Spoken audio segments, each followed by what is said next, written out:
do this. We're live. Oh, hello, everybody. That was a little off key. That was. It's myself, Nurse Theresa, and Uncle Dave. How the heck is everybody on this Saturday chat with Al? Saturday evening. Hope all is well. The world is gone crazy, but we're all sane. Well, not real. Uncle Dave, how you doing, buddy? I'm hot, man. I'm down here roasting. I was just upstairs playing some I finished my shootout hockey project upstairs in Studio C, and I got the doors open and the fans on. I'm like, and then I'm down here. It's like, man, it's hot down here. Can't hide from the humidity. Yeah, it was pretty hot today. I tell you, I've been enjoying reading the on the Digital Dice, and if you're on Facebook and you're a good person, male, female, doesn't matter. Digital Dice Facebook page, absolutely awesome. Also check out hockeytournaments.com with Uncle Dave. Did you know that for all your hockey needs in Massachusetts, New England, North America, and the world, you go to hockeytournaments.com because hockey's coming back, baby. And you got to talk with Uncle Dave for your tournament needs. I hope so. I'm hoping to start skating the end of this month or July. I mean, they keep dragging their knuckles here. So knuckle draggers. You know what's funny? The virus is out there, right? Can't do nothing about it. We can't stay in the house. Dude, everybody. Governor Baker, I love you. Just open everything up and just have precautions. Well, I said, you know, last week it says in 7 days, if we don't have a huge rush to the hospitals because of the millions of people out on the street, then I think it's safe to open. So let's just say hello. Oh, we lost Al. I don't know if he hit a bad button, folks, but right now it's going to be the Dave Show. So how's everybody doing today? I feel like Johnny Carson now. Where's my coffee mug? Okay, yes. Al must have hit the wrong button. Hopefully he'll come back into the stream and we'll save it. I've done that before myself. So how's everybody doing on the site? Everyone's like, yeah, he's gone. I know you did. You hit the wrong button. I carried the show. I kept it going. You're the man. Let's just say hello to some folks. Hello, Mark Jones. Hope all is well. Philip Reynolds. Max Cornelius. W. Vogs. 18. Apba Chatter. Hope all is well. Thank God for Uncle Dave saving the show when Al hit the nuke button. I was like, boom! Yeah, so yeah. Just open things up and let's enjoy life again because life is short. Life is short. As Dave says I suck. That was supposed to be AI. AI sucks. The AI sucks. So that's my story, and I'm sticking to it. That's fine. So we tried the walk and chat with Al, which got a lot of views for that disaster. And I did eat 3 bugs, 2 online and 1 offline, and it just kept fading in and out. So it's tough because I got a friend of mine that tries to stream from his cell phone too, and it's really tough pushing video through a cell tower. Yeah, recording and uploading's okay, but. Yeah. Tribes Fan says next week movie theaters open in Ohio. Awesome sauce. Check out Tribes Fan. Do you know I've been watching I don't know why, but I have never seen front to beginning to end any of the Mission Impossibles. The movie with Tom Cruise? Yeah, and so I caught part of, like, they had a marathon, so I caught part of it. So I sat down, I think last night, and I said the heck with it. I put in 1. I started with 1 and I watched it all. Then today I sat down and I watched 2 and I watched the whole thing. And they're so fun. They're just entertaining. The last one I saw was with the guy. Remember we watched that fun date movie? The English guy, Simon Pegg. I think he's in one. He's in one of them. I don't know. Simon Pegg is in a lot. The zombie one. The comedy. Oh God, what's that one? I can see it. Yeah, there's like 5 or 6 of them. So I'm going to watch 3 tomorrow. Yeah. And they're just stupid fun. I just love how they come up with the gadgets. You know what I mean? Yeah, we watched The Burbs last week with Tom Hanks. Did you ever see The Burbs? No, I haven't seen The Burbs. It's before he went into this mega serious roles where he's getting nominated all the time. Okay. And he lives out in the burbs, and he has these crazy neighbors who might or might not be psychopath killers. It's a dark comedy. It was really funny. It was kind of funny. It was a good movie.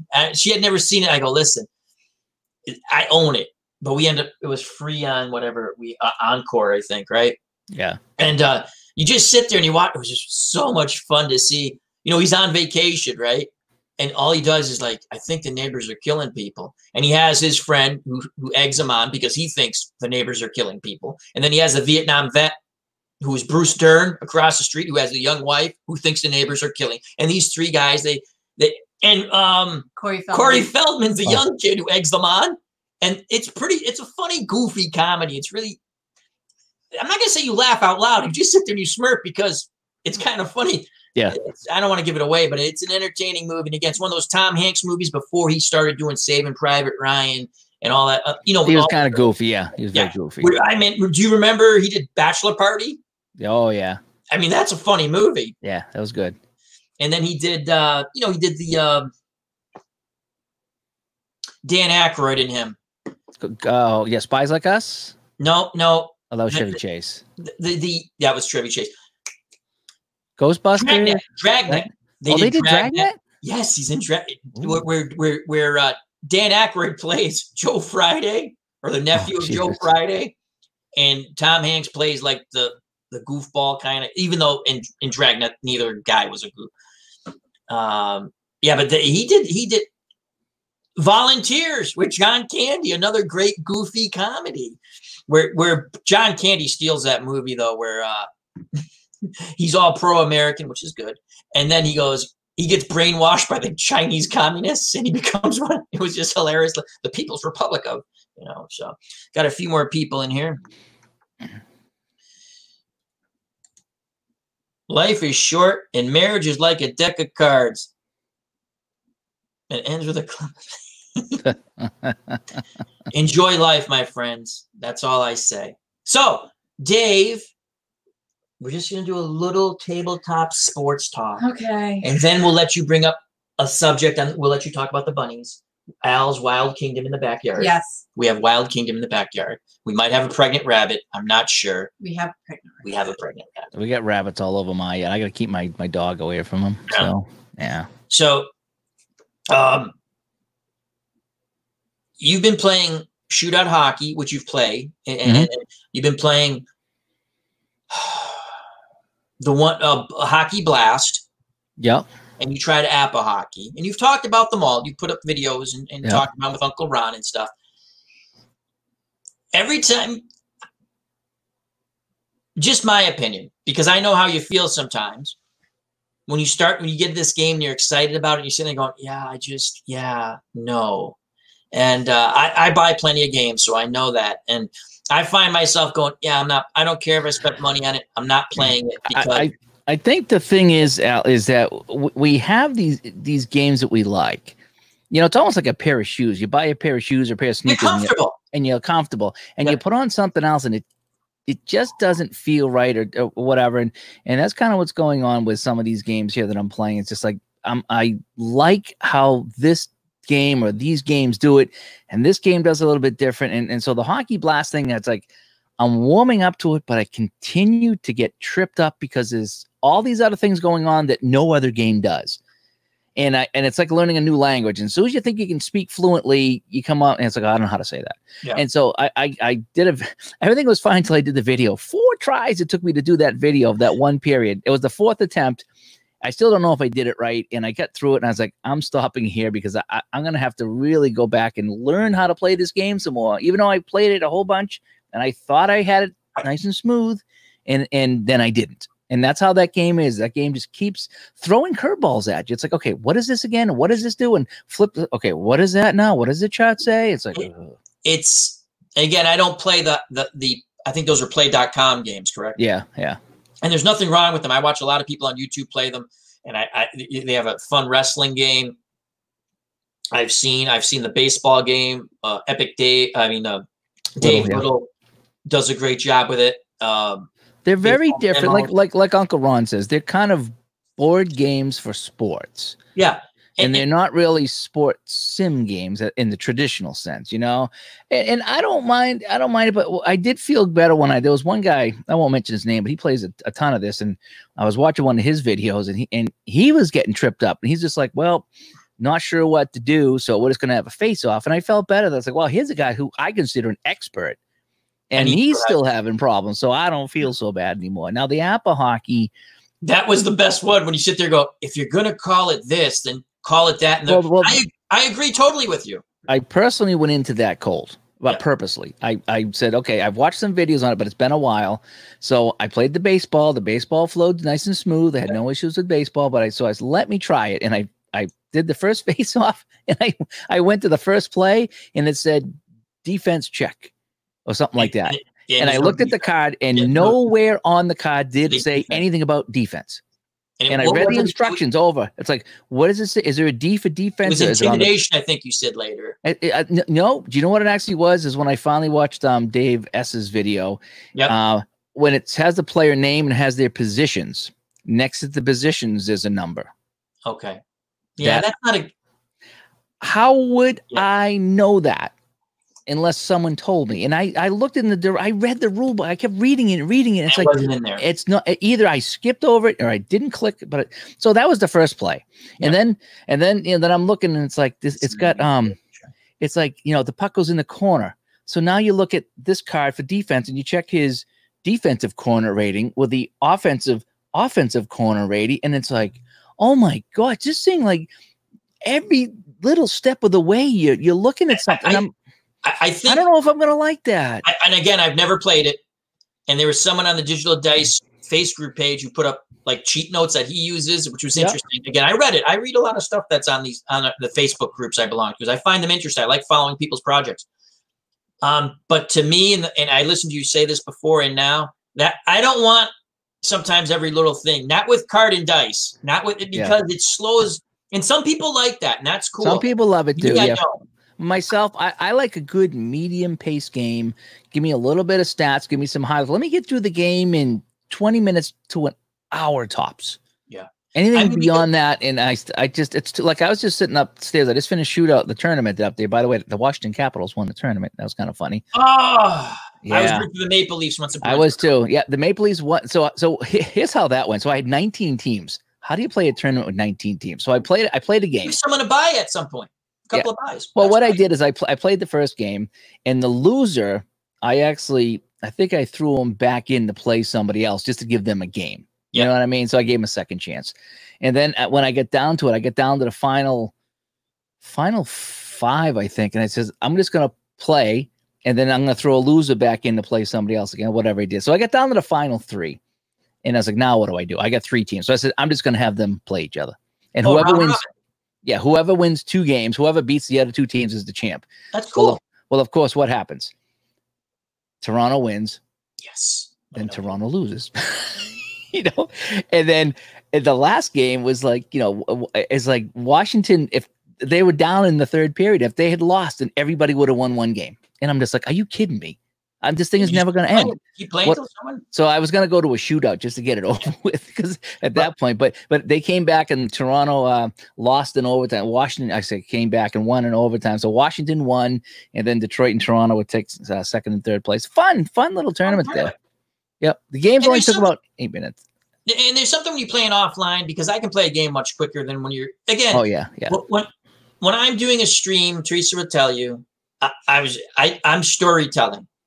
I'm storytelling. That's the way I look at it. Sometimes I go into broadcast mode, and sometimes I go into storytelling mode. Yeah. Because I want people to enjoy. And it's just my way of doing it. So, like when I watch you, even if they're just the uploads of when you play shootout hockey, there's joy in your voice. And you're happy. And that's I guess my point being is, with the other games and you're just learning them, there's not that same Yeah, you got your games too, because I'll watch some of your games you play, and there's some games that that like you're in the zone with this game and you're having fun and it's second nature. And there's other games that you struggle with and it's not quite as fun. So ID Gesture says the board play in Apba is not a good system. It slows down the game to a crawl as you roll 3 times to find out what happens to a play in the corner. And so I'm going to try it again, because I have it. I'll give it a shot. Oh, RJL. So the shootout, it just plays really quick. It really is. Amish Gaming. And But yeah, so the Pseudo plays quick. That's my go-to game. I can stream it. I have the helper, so I can stream it, and it looks really nice on the helper on the computer. I've found, I don't know why I took a break from streaming. I'm finding that I'm enjoying just playing upstairs by myself. I put on the radio, or you'll be on playing a game, and I'll have my iPad over here, so I'll be listening to you playing my game. And I've been enjoying like either doing the write-ups or doing the video recaps. That's almost just as fun as playing the game, because you can recap your entire project in 5 or 10 minutes, and people can enjoy it with you or not, and without sitting through the whole thing. RJL says, History Maker Baseball, Som, or Appa. I want to try a card and dice. Som I've played, Appa never, but History Maker Baseball looks like a lot of fun, and it looks different. Well, I've only played out of those games Stratomatic Baseball. My baseball card and dice of choice is Strat, and I love Pine Tar. And I've played some other games, but I've never played Appa or History Maker. Dave, I like the Strat. I like the Strat baseball, and I like the Strat hockey. I'm used to the Strat. I like how it's on the cards.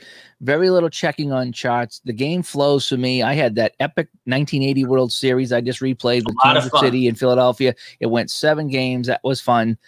And no, I don't boo Santa Claus, but I enjoy the Strat. The Strat I think plays very well, and it's really not that difficult to follow. The Appa, I played the Appa Basic Baseball, and that was reading on the charts, and that was kind of fun too. That wasn't too bad. I'm not a big fan of going to the chart for everything. I'd rather look at the card and have it done with. That's just me. But the Appa Baseball wasn't bad, and I haven't played the History Maker Baseball yet. But that is I kid with Ron all the time about that. It's just like, here's the pitch, okay, and it's a hit to right field. Now, does the right fielder collect stamps? Yes, I know he does. Is the right field? Is the right fielder pooping his pants? Yeah, is the batter divorced? Okay, he's divorced, so he's going to strike out. If he's not divorced, it's a ground ball to the shortstop. If the shortstop had pasta for dinner, he makes the play. And again, we're just hoping there's nothing. It's a good game. Dave Baseball Demos, right? He did the whole Atlanta Braves season. I forgot what year, but he wanted to show people, and he enjoys that game. And a lot of Dave Little plays it. I want to try it someday. Play it. I want to try it someday. I do. Yeah. And he did show statistically, again, we're having a little fun with the descriptions. Those aren't the real descriptions, but they're fun just to make. But it's the same idea. It's like, is the pitcher an ace? Is the batter a whiffer? Is is the team chemistry good today or bad? All that. Yeah, you have to make that roll and stuff.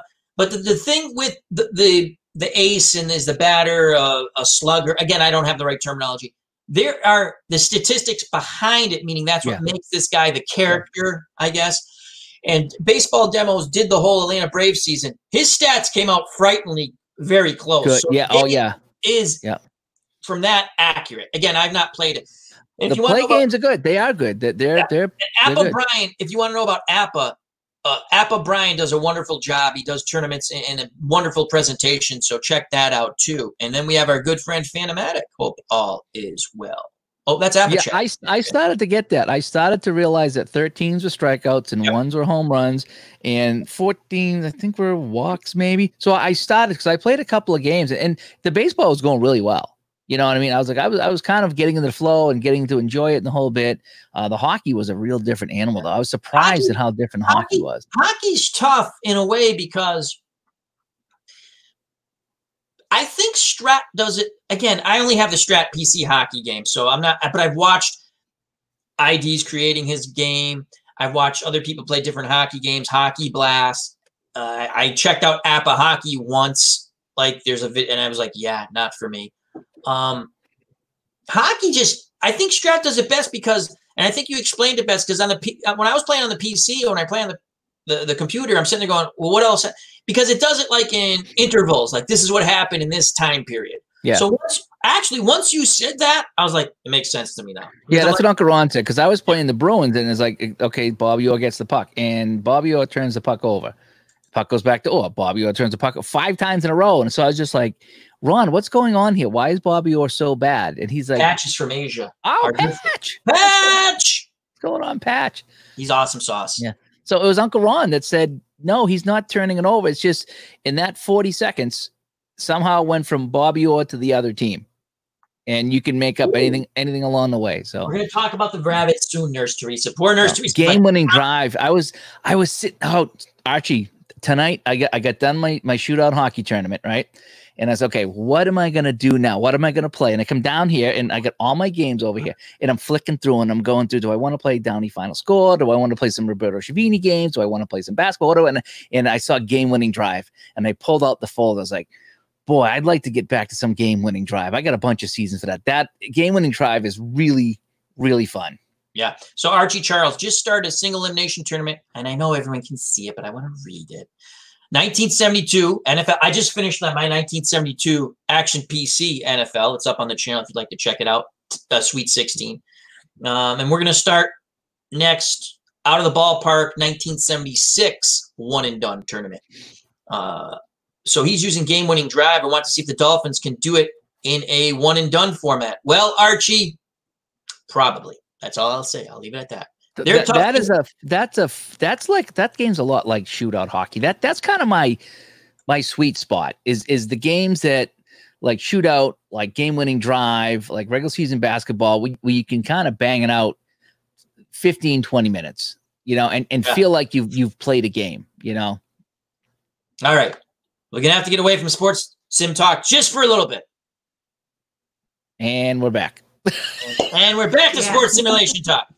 We're going to talk rabbits because we got rabbits. I said I got these two little ones running around my yard. Yes. My dog's chasing them. I'm like, no, come back. So Nurse Theresa, tell us about the rabbits. We do have a rabbit that's pregnant mommy.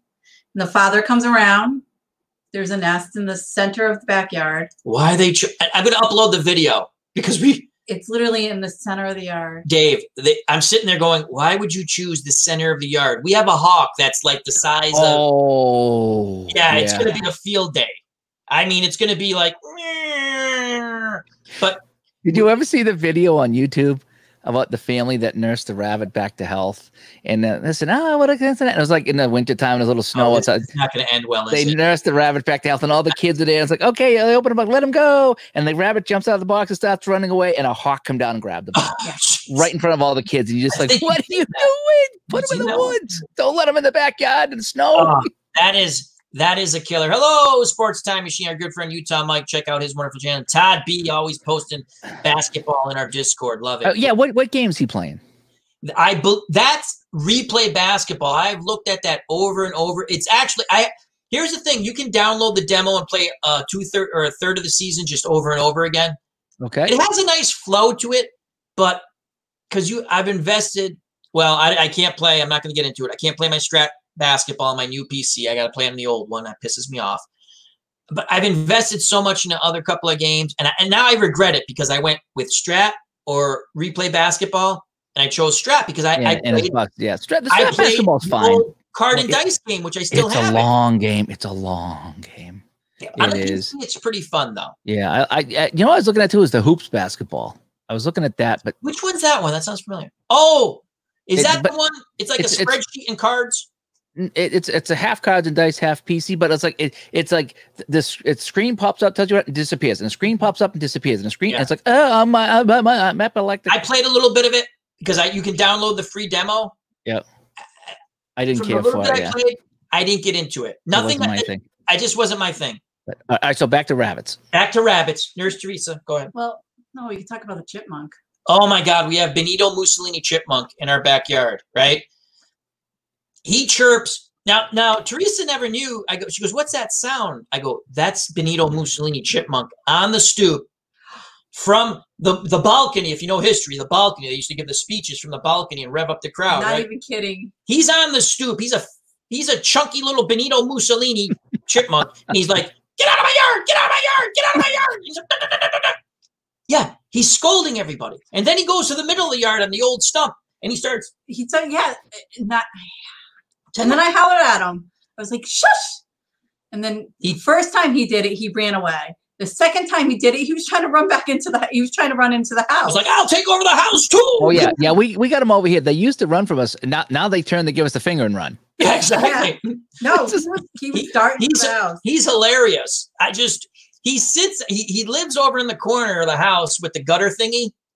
And he sits there and he doesn't care. And he'll scream at everybody. Now he's made peace with the cardinal, the bird, the beautiful bird. We took the beautiful. I don't think I don't know if we can see that. No, they're not gonna. We could try, but I don't think they're gonna be able to see. You got to point over here. I know. I got to figure out where the camera is. Yeah. I don't think. Can you? That's our fat little Benito Mussolini chipmunk, right there. So, Il Duce. I'll probably get banned from Facebook for that. I mean, from whatever YouTube. And ID gesture. Yeah, not good news. Why? I'm not joking. Middle of the yard. I'm like, why would you? You might have to put something there to protect them a little bit, you know. Yeah. Well, we put it when the landscape guy came. I said, hey, don't mow there. And I haven't even put the stuff down for the grass yet because I don't want it to seep down. So now we have ant thingies growing, and it's really pissing me off. And because ants are a lot of fun in the grass. That's always a nightmare.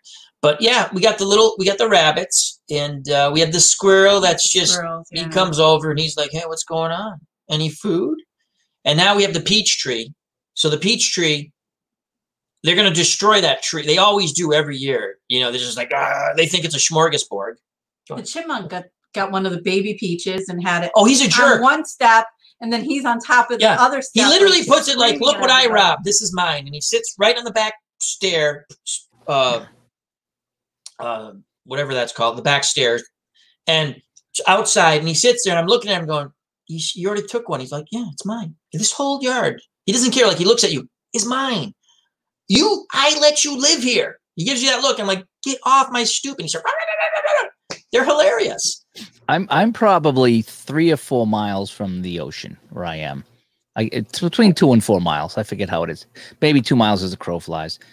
And I'll throw bread out in my backyard. I'll make sandwiches. Well, okay, last piece of bread. So I'll always throw bread out in my backyard. Within 5 minutes, I'll have 10 seagulls in my backyard. And I'm like, where did you guys come from?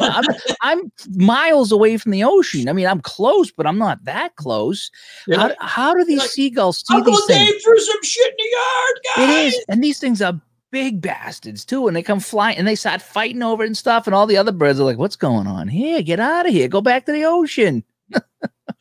No, I would take a groundhog eating pizza eating groundhog any day. That's my pet of choice. She won't let me get one. I'm like, I want a groundhog that eats pizza because that is just awesome sauce, man. So then I'll tell you a funny seagull story.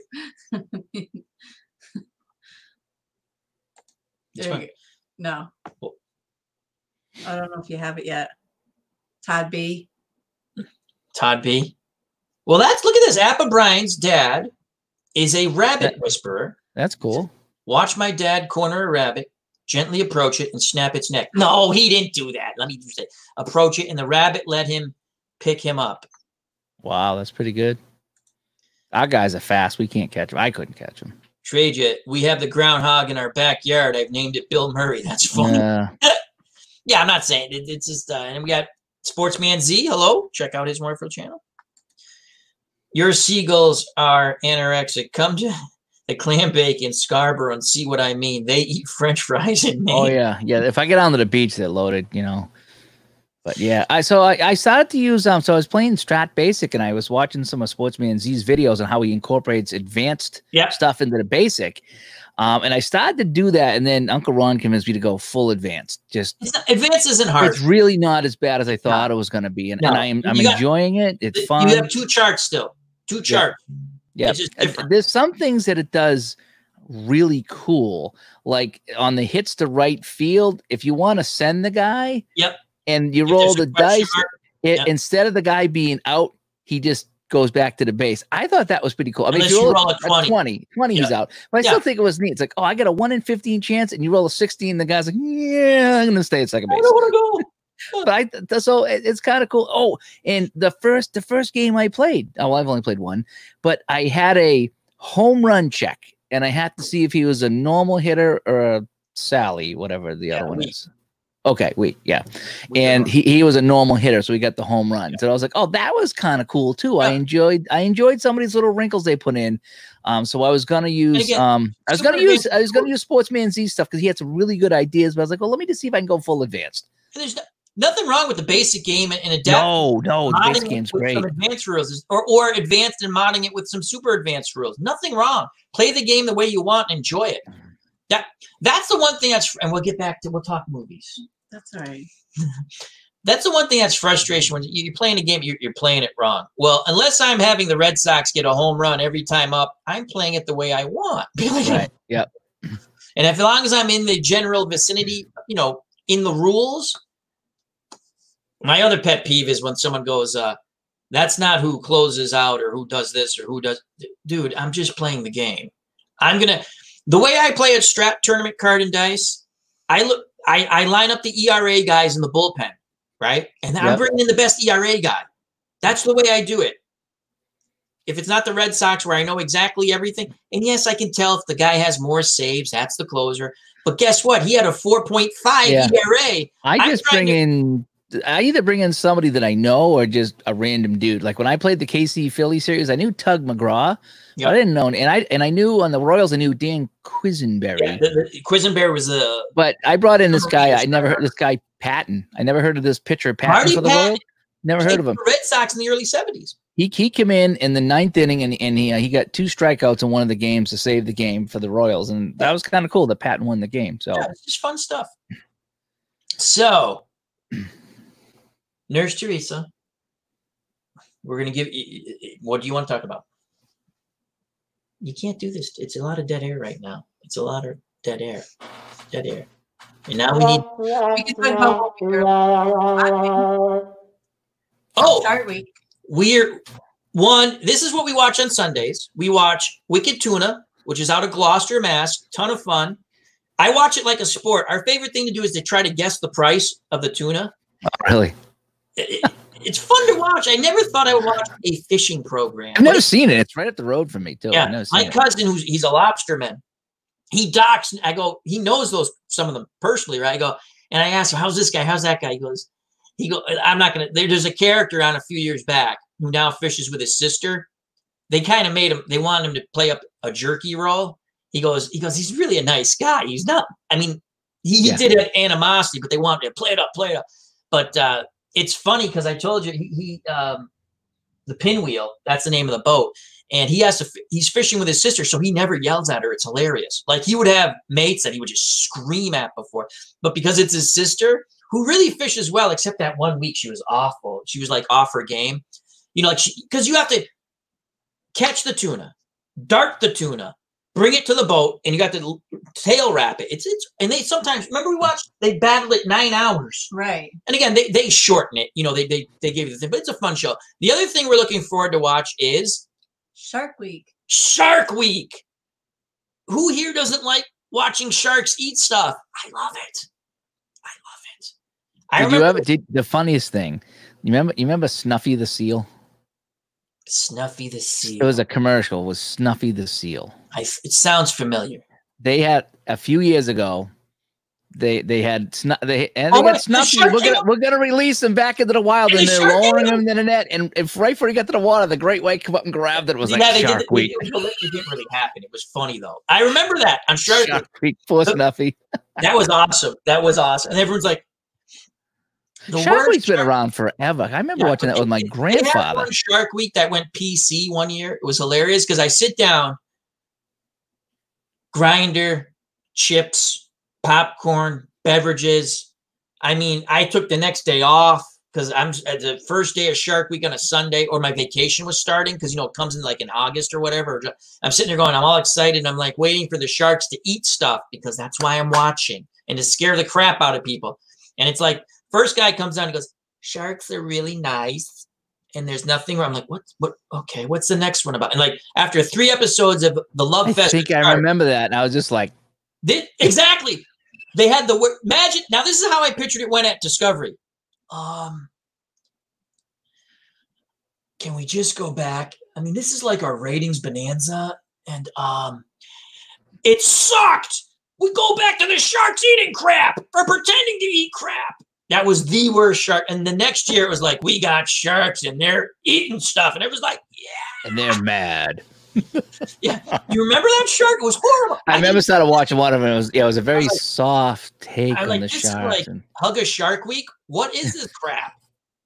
I don't mind when they have some crazy people who want to go out and check out sharks. They're nuts.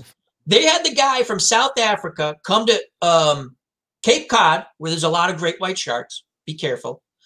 And he's saying how they have different personalities, right? I'm like, okay, well, I'm better you than me, my friend. So he's going to go, I'm going to prove this to you. And he's talking to the audience, the camera. I've been watching this shark. We've been monitoring this shark. It's a female shark. She's a shark, but she has her personality is not an aggressive personality. He gets in that kayak thing, right? Because I'm going to show you. And the shark's like following him, right? I'm like, that kayak, first of all, I wouldn't be in there, but just by chance I was in there, would be so full of my poop, all right? Yeah. I don't do sharks either, sorry. No sharks for me. Yeah. And the shark comes out of the water just a little bit and starts mouthing the boat and mouthing the paddle thing. And he's very calm. And it's just like, okay, it's not like, I didn't think it was food. And now I know it's not food. I'll just swim around. And he swims with him. And he goes back to the boat and he goes, see, I told you. And I'm like, you're nuts. Exactly. Yeah, exactly. You're nuts. Yeah. No, then I they don't had air jaws when they breach. That's the best. And they had Colossus. Remember I showed you the video? Because I go, you got to see this. It's on YouTube, but I watched it. And they're going back and they're like, I couldn't find the exact one. They basically sit after a year and they go back again, or they do it and they go, this shark actually likes to play this game. The shark knows that's not food, but it likes to play the game. Like it comes out, it's huge, bang, it nails the target.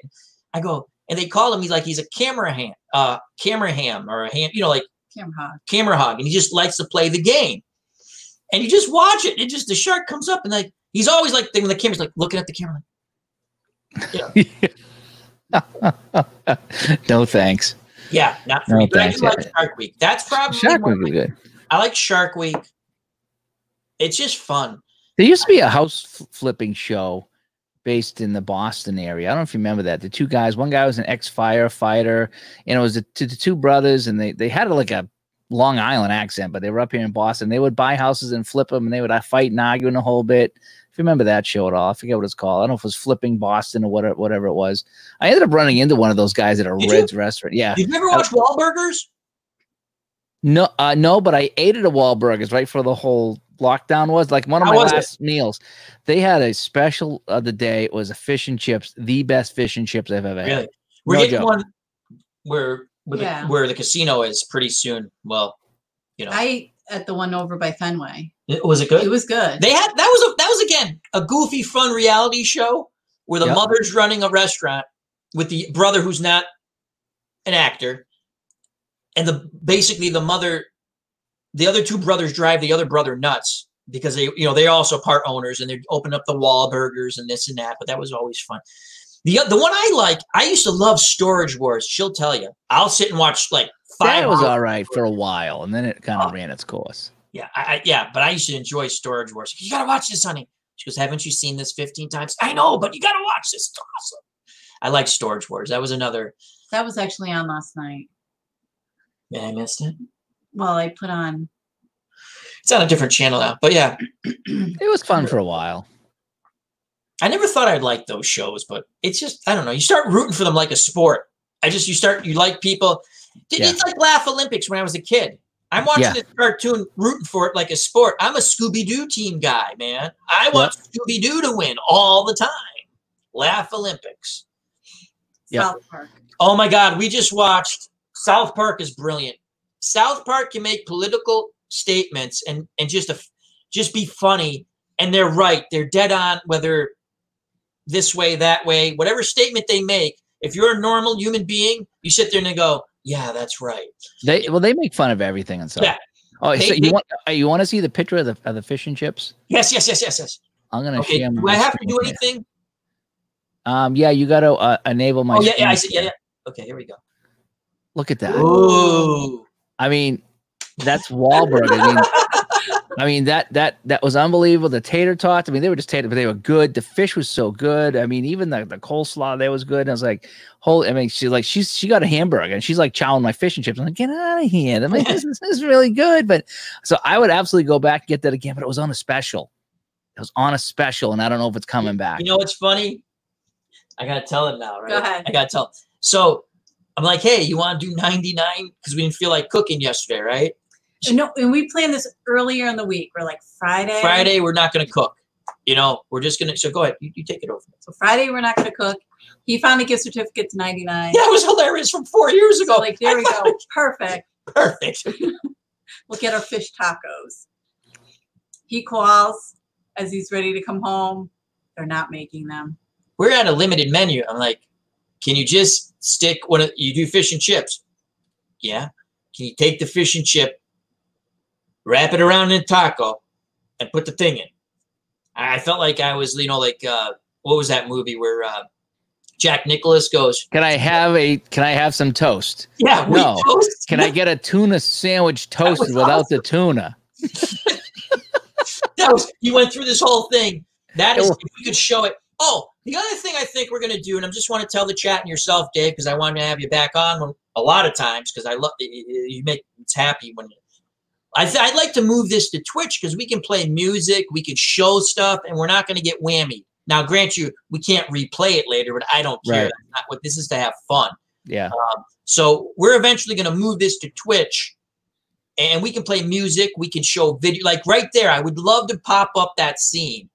That is one of the best. If you've never seen it, everyone, look it up. I have no idea what movie's from. I remember. I don't either. I saw that somewhere. I was like, what the heck? I don't think I've ever actually seen They can't that give movie. him a piece of toast? I mean, what is the problem? The lady goes, we don't have wheat bread. And he's looking here. He goes, but you have tuna on wheat. And so he goes through this whole scenario of ordering breakfast, right? And he goes, and I want a tuna sandwich. And he goes, hold the tuna, hold the lettuce, hold this. Put the effing wheat bread in the toaster and toast it.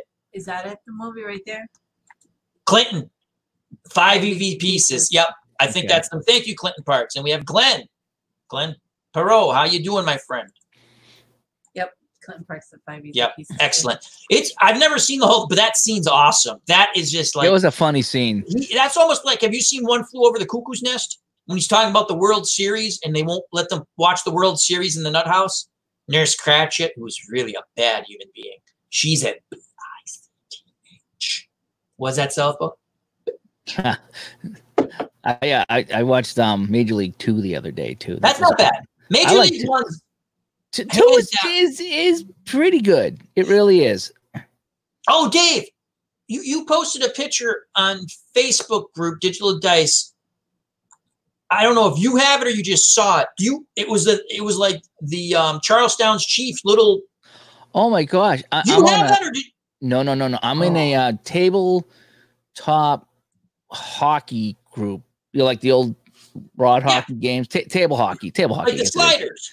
Yeah, and one guy created those. Oh my God! Because I got a notice today. It's like, okay, did somebody posted in this group? So I went in. And I looked in the group and I was like, I saw that. And he had the Chiefs and he had the other team, the Syracuse, whatever they were in the movie, the team of the Orange, the team they played in the finals. Yeah. Okay. And I forget what they were now. Sure. And so they had Ogie Ogerfell. Yeah. And they had Chief Wahoo and McCracken. Yeah. McCracken was in Worcester at a hockey game a couple years ago when signing autographs. Yeah. McCracken. And so he had the picture of the Chiefs, the Charlestown Chiefs that he made, and he sells them. And I was like, can you mind if I share this photo? I didn't just steal. I asked the guy. I said, you created these, and can I share your photo? And he gave me the permission to. So yeah, I put that on my backdrop. I'll see. I'll try to show that. Hang on a sec. I'll call that up. So you got to see this. It's pretty cool. So it actually but they're expensive. I think they're like $300. But they're custom made. Yeah. So let's. When you're ready. All right, that should be good to go. So they actually go on the slider hockey game then. Yeah, so if you had, I'm not sure what game it would be because it's all different ones. I think it was a Stiga hockey, Stiga, Stiga hockey. So if you have a Stiga hockey game, you could buy these characters from this guy. And look at that. So you got the Hanson brothers, you get Reggie Dunlop, and then I forget who the other guy is. You know, I'm surprised they didn't put out there because the other guy is not 77 seven Paul Newman Dunlop, or is that the scorer? Yeah, no, that was Reggie was 7. Okay, and the other guy, I forget, Michael Onkeen is what his name, but I forget his name in the movie. But I'm surprised they didn't put him out there. Yeah, he was like the pretty boy goal scorer. Yeah, that's Slapshot. Still, Nurse Theresa had never seen it. We watched it. She watched it for the first time. Yeah. Glenn's got it right. Syracuse Bulldogs. Yes, that is correct. All right, cool. Syracuse Bulldog. Yeah, so he's got the Syracuse Bulldogs in orange with those guys there. But yeah, I thought that was kind of neat. So I asked the guy if I could share that, and he gave me permission. So I said okay. So he makes them. That's pretty cool. Yep. There's a lot of people that have custom. You wouldn't believe some. There's people that with these tabletop games, right? They make these games with like the figures like that, with the actual team, the actual logos, and the actual face of the player on it. And I don't know how they do it. I don't know how they do it. I wonder if they have some kind of computer. It must be. And I think it's on the flat guys, like the old metal guys that were flat. So I think that's what he uses on that. That game was a ton of fun, though. If you had someone to play with, that old hockey game, the slider game. Yeah. Oh my God. That game. The other one, we've talked about it before, the old vibrating football with the players. I hated that game. Right. But you can go online. These people build stadiums. And they still play it. Yeah. And they have a league. I couldn't get anything to work with it. You spend 15 minutes setting up the thing, and no one goes in the right direction. My friend's screaming at me, "You can't use a lineman as a running back." I go, "Yeah, because he's the only guy that goes straight." Because he's the only guy. Yeah, it was. I played that as a kid. And I was like, that was bad. It was really bad. It was one of the most frustrating games. You'd lose. We've talked about you'd lose the football like 3 seconds. A little football. That was couldn't pass. You could kick once in a while, but you could never pass with that little magnetic football. The quarterback was like this generic character guy, and you put it, and you don't even know where the little. But they give you like 5 sponge footballs, gone within a matter of seconds. Yeah, they were terrible.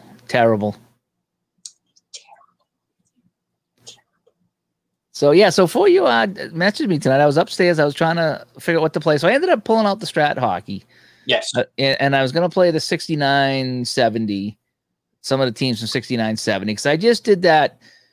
Was it Shootout Hockey? It was Shootout Hockey. I did the Bruins Blues Stanley Cup. Right. I just want to mention something there because you mentioned something. And I kind of remembered it. And then someone commented later, too, on the Digital Dice Facebook group. They had put all the expansion teams into their own division or something like that. And because you had said the Blues actually had a better for shootout hockey card than the Bruins. Yeah. They had stuck all the new teams in one. It was brilliant marketing to be actually. I think NHL was smart then to get them to build up. So. But it just sucked. St. Louis went to 3 cup finals and they lost every game. They didn't win a game, But yeah, so I played the Shootout Hockey one. That went 7 games. That went 7 games. It was a great thing. I did the write up and the recap for that. But Uncle Ron was saying, "Hey, why don't you try it in Strat?" I said, "Well, I played it on the computer version, but it will be fun to play it again, even just one game on the tabletop, because I haven't played the tabletop Strat in quite some time. I always use the helper because you can stream with the helper and it flips all the cards and keeps all the stats. To be honest with you. I wish they had that for baseball because I would absolutely. That to me is more fun watching you do that than. Wait, that's not gonna come out right. I wish they gave you that option with the PC game too, because to me I was like, oh, that's cool. How did you do that? And you're like, it's the helper for the card and dice game. It flips the cards for you. It rolls the dice. Well, you spin. You click on it like ball roller, but it's got all the dice in there. It's got all the charts. Everything you need. But you still need the cards because you need to reference the cards. So I've got the cards in front of me, but everything, all the stats are kept in. And it's fantastic that. And they don't even support it anymore, but it works on my computer and it's fine. So I got to remember how to play on the tabletop again because I'm so used to the computer and then the PC version. So wow, they don't support that. No, somebody made that for them, and Strat has it, and they sent it out free with the computer game, but. It's fantastic. But again, people either want to play on the tabletop or on the PC. This is kind of in the middle, so it's kind of weird. I thought it was really cool. I love it. I love it. I think I actually sent you a message. I go, can I do that on the PC? And you're like, no, it's a. Yeah. Do you know what I use that for? If you remember, back in January, I think December, January, I did a Downey's final score of hockey, and I did the entire 1970-71 NHL season. Yep. Every game. I laid out every game. I plotted it all out. I rolled the dice for every single game, including the playoffs, and I used that helper for my standings. Yeah. Because all you need to do is put in the team, put one player and one goalie on every team, and then you could go in and just put the final score and save the game. That's awesome. Final score, save the game. So I would roll a whole bunch of games, and I would sit down here at night, and I would say, okay, here's this game. St. Louis 5, LA 2, done. Bruins 2, Montreal 1, done. And it didn't keep player stats because I didn't put any player stats, but it kept standings, and it was awesome. It really was. That's cool. So I was going to play some Strat tonight, and I did. And I ruined that. I apologize. That's all right. I was like, that's. There's Theresa subject. I told you, you gotta be ready. Come on. He's gonna do your do you know what I just found? What? These things there was on Facebook, and I got to figure out, if I can get these things. They're called pod decks. Poddeck.com. If I look that up, I could find some not so. Yeah, and you know what they are? What? They're genius, and they're not that expensive. But I was gonna get them. They're cards, right? In fact, I'm gonna go to the website and tell you what it says. Okay, awesome. Poddecks.com, and what they are is they're conversation starters for your podcast. Okay, and so you like, okay, one of them is like the interview episode. So you got interview questions, okay, and you have would you rather questions. And so if you have a guest on, you shuffle the deck and you pull out a card and you ask them a question. Kicked a puppy. What? Well, they're actually, they say they use these like the beginning of the episodes. Like the one they showed was like, what three apps could you absolutely not delete on your cell phone? No, it's questions like that, like icebreaker questions, and that would be great for Chat with Al. You pull out these things, okay, folks, and I have all these interview questions, and you could ask the audience, and they could give feedback on. I was like, I'm gonna see you looking into getting these things. I think it'd be fun just to pull out a random one from time to time. Okay, I can't live. Nurse Theresa would tell you, since I bought my new phone, I'm like a kid. I can watch YouTube anywhere. I'm taking a walk. I got YouTube on. I can watch my friends. I can watch old fights. I watch a ton of old boxing, but I can listen to people stream. He goes to the bathroom. I go to the bathroom. I got it there. Taking a shower. I'm listening to ball games that you guys are doing, streams. I like them better than the real thing. I miss real sports. I don't even care anymore. I don't care. Do you know what I watched yesterday? Yesterday, I was so hot out. I was just watching TV all day, and NHL Network had 2001 Game 7, Colorado, New Jersey, the Ray Bourque game, and I watched the third period of that. And after 22 years, Raymond Bourque, and I was just like, yeah, I rewound it like 10 times. I was happy for Ray Bourque, and I think I've said this before, but they had 2 shots with Ray Bourque in Boston to win the cup, and they didn't. It's like they made it sound like he never had a chance. He did have a chance. I'm glad he won, but. Here's the other thing I discovered. This is going to bring me some hate.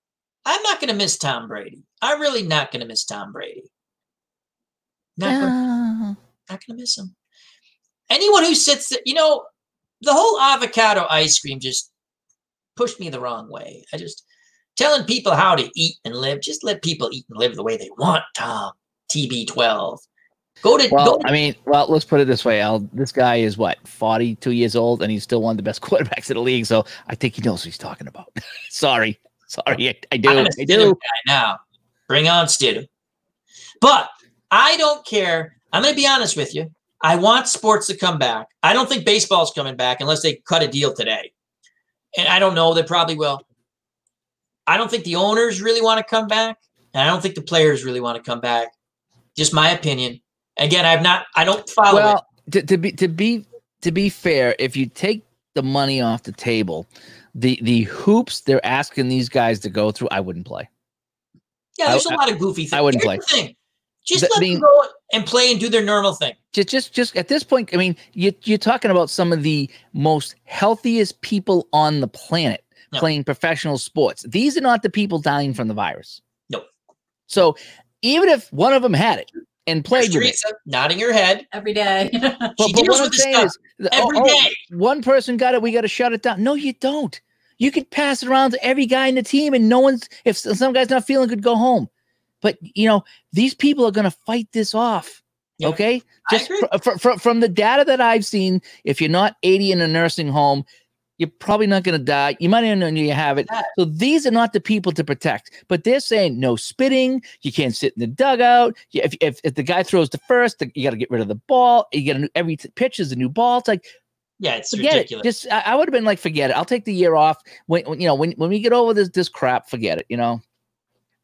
The other thing, I have watched some Green League baseball on ESPN. I've enjoyed it. They play the way I like the sport to be played. I never seen so many guys hit the ball the other way with 2 strikes. It's amazing. So you're telling me these guys understand with 2 strikes, you kind of protect the plate. And if the ball's on the outside, you just go the other way with it and they move runners over. Holy cow. But here's, I have a relative who works at ESPN. I told him this. I go, you got to tell the guy who's with our Eduardo Perez, who I can't remember. And I like both Eduardo Perez and the guy who I can't remember his name. Tell him to shut up about Major League Baseball. I'm watching Korean baseball. I want to know about this because I'm actually enjoying the game. Yeah, I saw that. I'll get to that in a moment. I'm enjoying the game. This idiot keeps talking about, well, Major League Baseball. I don't care. I don't care. They're not on the TV set, and I'm not listening because they're on early. So, like when I get started to work from home, I'll put the game on and just listen. I'll look up and I'll listen when I'm setting up my work area. And I'm sitting there going, it's actually a good game. You know, I don't know the players, but you get used to it, and they play the game a certain way, and I like it. Yeah, it's different. Yeah. Eduardo Perez is trying to call the game, and this other guy, and now we're going to go to the guy from Fantasy Sports. I don't care. I don't want to hear about FantasySports.com. And that now people are trying to bet on the Korean League, and they're trying to learn. Okay, that's enough. Meantime, poor Eduardo Perez is trying to call. I'm like, it's a good game. Call the game. The other team's mounting a. It's not about the game. It was about the spectacle. The game didn't matter. I'll tell you another thing I've learned since I like watching old sports and I like watching the YouTube, and I don't care if someone laughs at me. Yeah, I like watching people play, whether it's a PC or a dice game, and just listening to the names and listening to the way they call the game. Whoever it is, Mr. Utah Mike, Uncle Dave, Uncle Ron, Apba Brian. And again, I try to watch and listen to as much because I enjoy it. It's not I am Sporticus, whoever. It brings you back to a fun time in your life, you know. You listen to the people, the way they call it. I'm like, this is enjoyable. I like it. And they're calling the game, right? And they throw in a little something here and there. Or if the cat does something like I am Sporticus had a cat issue. Usually it's Uncle Ron with Emily, right? And it's funny because he doesn't, you don't see, and you just hear him in the cat, and it's kind of funny. So things happen. It's even if it's being recorded, he did, or live stream. But even if you watch the old Major League Baseball classics they have like on YouTube, they call the game. They call the game. Just call the game. I don't need a sideline reporter. I don't want a sideline reporter. So let me go, I guess.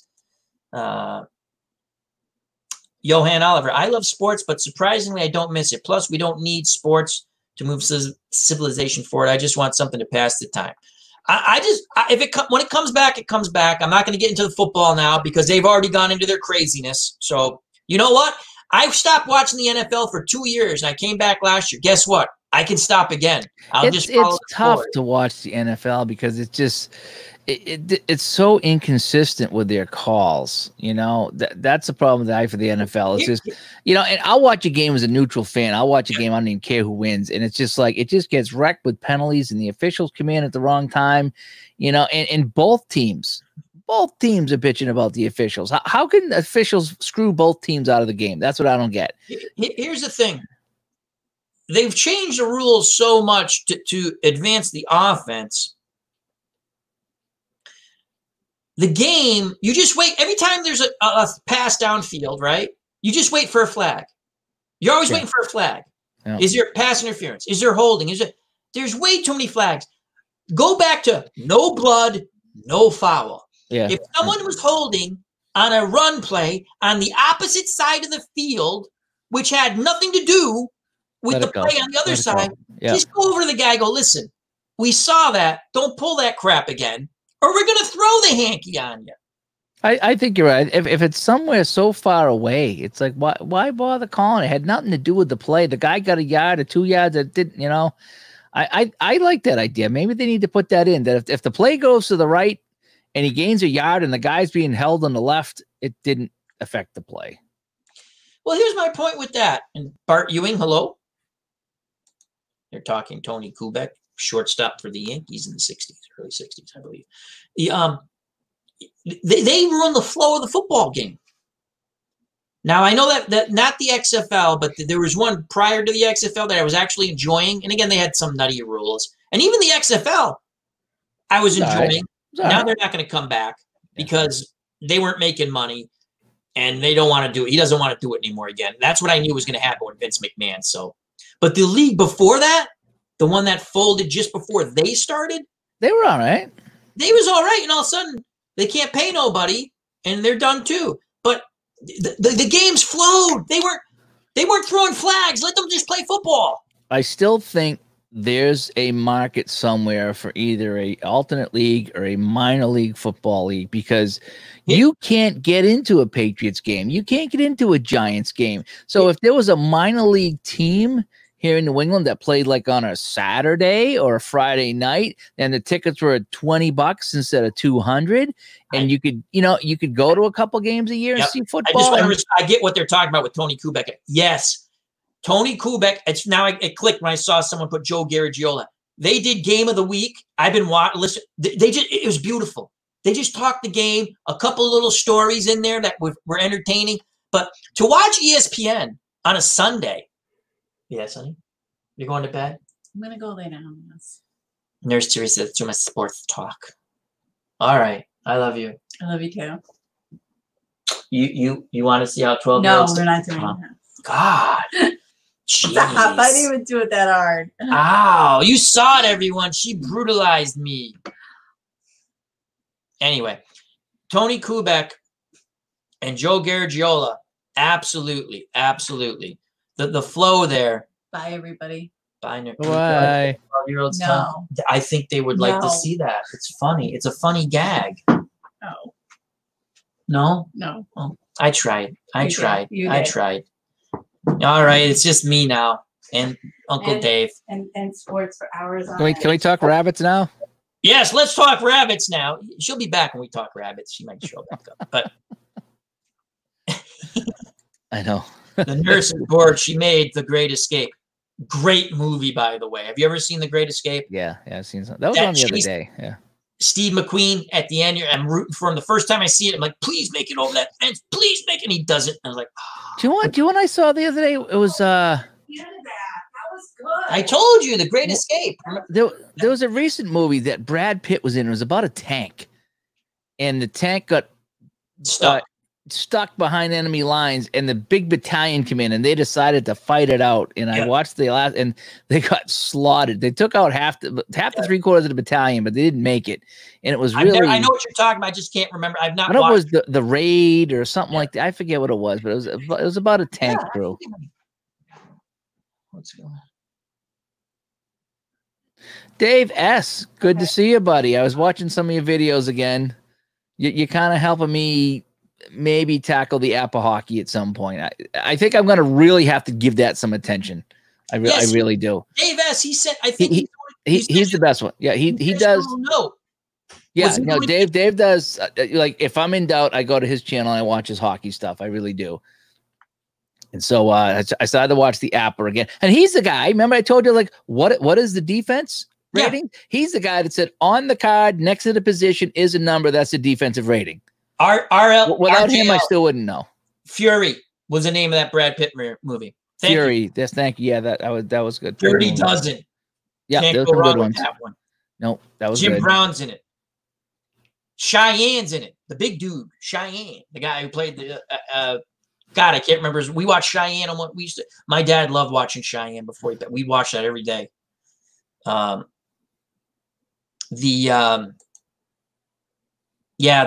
Dirty Dozen's a good movie.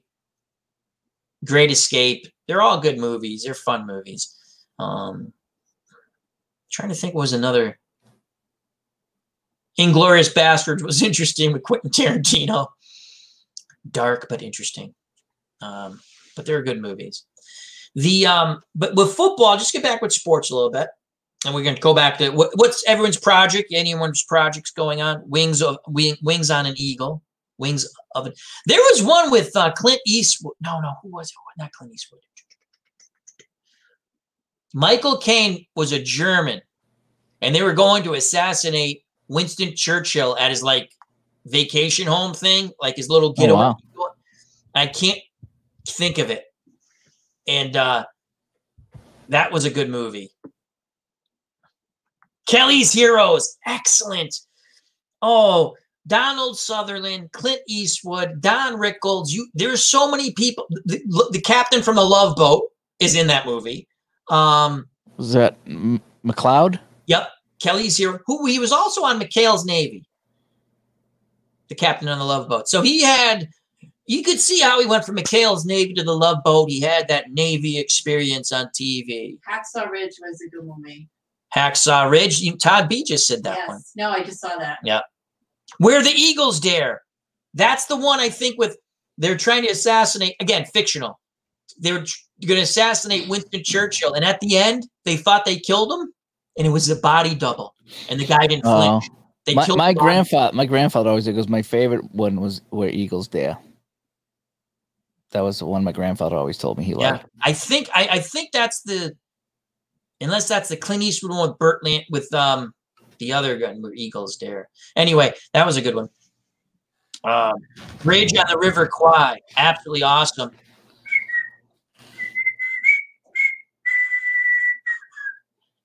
Loosely based on a true story. Well, they actually did make him build a bridge. That's not the bridge too far is excellent. True story. Market's Garden. Devin and I, the OG, actually did a video discussing that, which was a lot of fun. Did you ever see Shaving Private Ryan? Shaving Private Ryan? I will not. I've also seen Snow White and the Seven Dwarves. Yes, you have. Tora was good. You had to really took it from the historical. That was midway from the, or was that RJL? Was that the midway one? I think that was, or was that the Pearl Harbor? It was taken from the Japanese perspective, and it was very historical. That's actually, I think. What was the movie that came out and it was about was it a ship or a plane went back in time to help fight the battle? That was the air. Kirk Douglas is in that movie. The aircraft carrier goes back in time through this bizarro time warp, and Pearl Harbor is going to start. And they have this whole. It was interesting because they have this debate: can we change history? And then finally they decide yes, because we're it's the U.S. and we're in the U.S. Navy, and we swore an oath to defend the country. But then they go back through the time warp. And remember, one guy gets left behind. I remember just of it. I don't remember, but I'd like to go watch that. That was I saw that twice at the movie theaters. That was an interesting. They go back in the time warp. Like there was a storm. Have you been watching? Do you know that they started making new creep shows? You were talking about that. No, I haven't watched it. Oh my gosh. Are they good? It's creep show. Yeah. It's creep show. So just go to Xfinity and go Xfinity creep show. And I think it's on AMC or something like that. So there's 5 episodes. There's 2 episodes. There's 2 stories in each episode. So we've been watching those and having some fun with them. So I used to love the Twilight Zone. We've talked about this before. Yeah. Chat with Al. So we'll do it again. Because I like the Twilight. Now they try to redo the Twilight Zone. It just didn't have the same. I'm not talking about the movie because I did enjoy that. Yeah. But they try to bring it back, and it just like when they brought Night Stalker back in the 90s. There's no Kolchak. You know what I mean? There's not that, and it can't do it with that cheesiness. They try to. A lot of times they get politically correct, and they they don't do it the same way that it was done in the past, and that was the magic, And so it's just like, that doesn't really work. I don't know if Stephen King has anything to do with the new Creep Show or not. It's on AMC, and there's some people that are writing it that you would know the names, and it just slips away from me. But they're typical Creep Show stuff with just weird things happening, people doing weird stuff, and it's all right. Be living in the Twilight Zone, Brian. Yeah, no shit, huh? We are, but you know what? We're all gonna get through it. We're all gonna get through it. The Mark Jones, yeah, the Twilight Zone. You know, I wasn't an Outer Limits guy though. I liked the Twilight Zone. Me either. And I didn't like Outer Limits. And the Twilight Zone had, again, the ones I always remember: To Serve Man, which was outstanding. Yep. The Gremlin with Captain Kirk, the Gremlin on the plane. Then he did another one, William Shatner, where he's in this. I've only seen the diner. Yes, that was a good one too. And he wouldn't leave, and he kept doing the fortunes. And Burgess Meredith broke his glasses, last man on earth kind of thing. And then they had another one, and again, it was a time concept where this tank somehow goes back in time, right? And they're at the Little Bighorn, and now they have the moral debate. Can we? But now the tank, they go, well, and they were in the 7th Cavalry because, as you know, the 7th Cavalry, the name moved up, you know, and they're sitting there going, well, they had the same debate like that movie, and they're like, well, we swore an oath to protect, but they couldn't get the tank over the thing, so they took their M16s and they went over it, and they at the end they had the names of all three, like there were only 3 guys in the tank or 4 guys, and they were all, you know, buried at where the rest of them were. It was pretty. I mean, that was an interesting. Did you see the one about the guy that came into town in the Old West, and he brought everybody back to life? Ooh, no. He came in and he's like this real spooky guy, and he had a dog with him, and his dog run over. I'm sorry, go ahead. Oh no, the ventriloquist. I think that was a creepy. Anything with puppets always creepy. I remember. Puppets, yeah. I don't. And I'm sorry, but go back to your story. I remember Vic Tayback too did a thing with puppets on Twilight. That's creeped me out. That creeped me out. Go ahead. So the guy went back, and so the guy comes in like in a wagon, a stagecoach or something like that on a horse, and a dog gets run over somehow by a stagecoach or a horse, right? And he goes over and he brings the dog back to life, right? And so he goes into the bar and they're like, how did you do that? How'd you do that? He says, I have this gift. And so he goes into the bar, right? And the long and short of it was, he's like, you know, I can bring back your relatives from the dead. And so like they're all giving money. Like one guy's like, oh, bring back my wife. One guy's like, you know, bring back my brother. One guy's like, so he collects all this money, right? And he goes, all right, I'll do it tomorrow night. And he goes back into the bar and he's just like, do you really want your wife Zelda back the way that she treated you? He's just like, oh, not. And your brother, I'm bringing back your brother. Wasn't he the one that shot your father? You want me to bring him back? And he convinced everybody to pay him again to not bring them back to life. and he had people. And what he did is I think he had people that were coming down from the hill in the mist at night, and the people like, no, please send my wife back, send my brother back. And they all paid him to send, and it was all actors. It was all actors. He played him up. He got paid to bring him back and paid to put him back. That was a funny one. What's that like? That's almost like the he was a con artist, but yeah, it was. But what's the movie with Paul Newman and oh my God, it's a great movie. Robert Redford. They do the fake horse race. The Sting. It's almost like where they basically conned. I wish I saw that one. That's awesome. Yes, ID Gesture brings up one of my favorite movies of all time, The Thing. I like all the things are good. There's 3 of them. They're all good. Even the new one. The new one was awesome. With the female as the hero. That was, again, I have no problem with a female being a hero. It's done really well. Yeah. When they ever did in the new one, because they always had a way. How do they try to in the oh my God, in the 1980s one, Kurt? No, what the hell is his name? The guy who did the Disney. Kurt Russell. Oh, I was right. Okay, Kurt Russell. I went brain dead. When they're trying to figure out who's who, and he did the blood test. That was awesome. In the other one, you're waiting for them to do the similar thing. You're like, oh, they're going to do the blood test. They don't. They're sitting there going, hey, this thing can replicate, but it can't if you have a broken bone or stuff like that. So now they're like, who has cavities? So if you had a cavity, like fillings, they knew you were human. And they give you a gun and they go, you stand over there, right? And now they're doing the thing, open your mouth. I'm not. And the guy goes, open your effing mouth, I'll blow your brains out, right? Yeah. So the guy goes, so I have to go stand over there because I have perfect teeth? Yeah, you have to stand over there because you have perfect teeth. And that's how they separate. But it was an interesting concept because they knew. I see. When they do a remake and they do it subtly like that, that's cool. That's cool. The other thing they did, even though the best scene was, let me show you what I already know, and he put the fire thing in his own blood. Oh, in the remake, yeah. No, Kurt Russell, when he said, let me show you what I already know. Yeah, that was a cool. Now in the one that they did after the Kurt Russell one in the early 90s, early 2000s, whatever. I think it was actually 2010. Like, wow.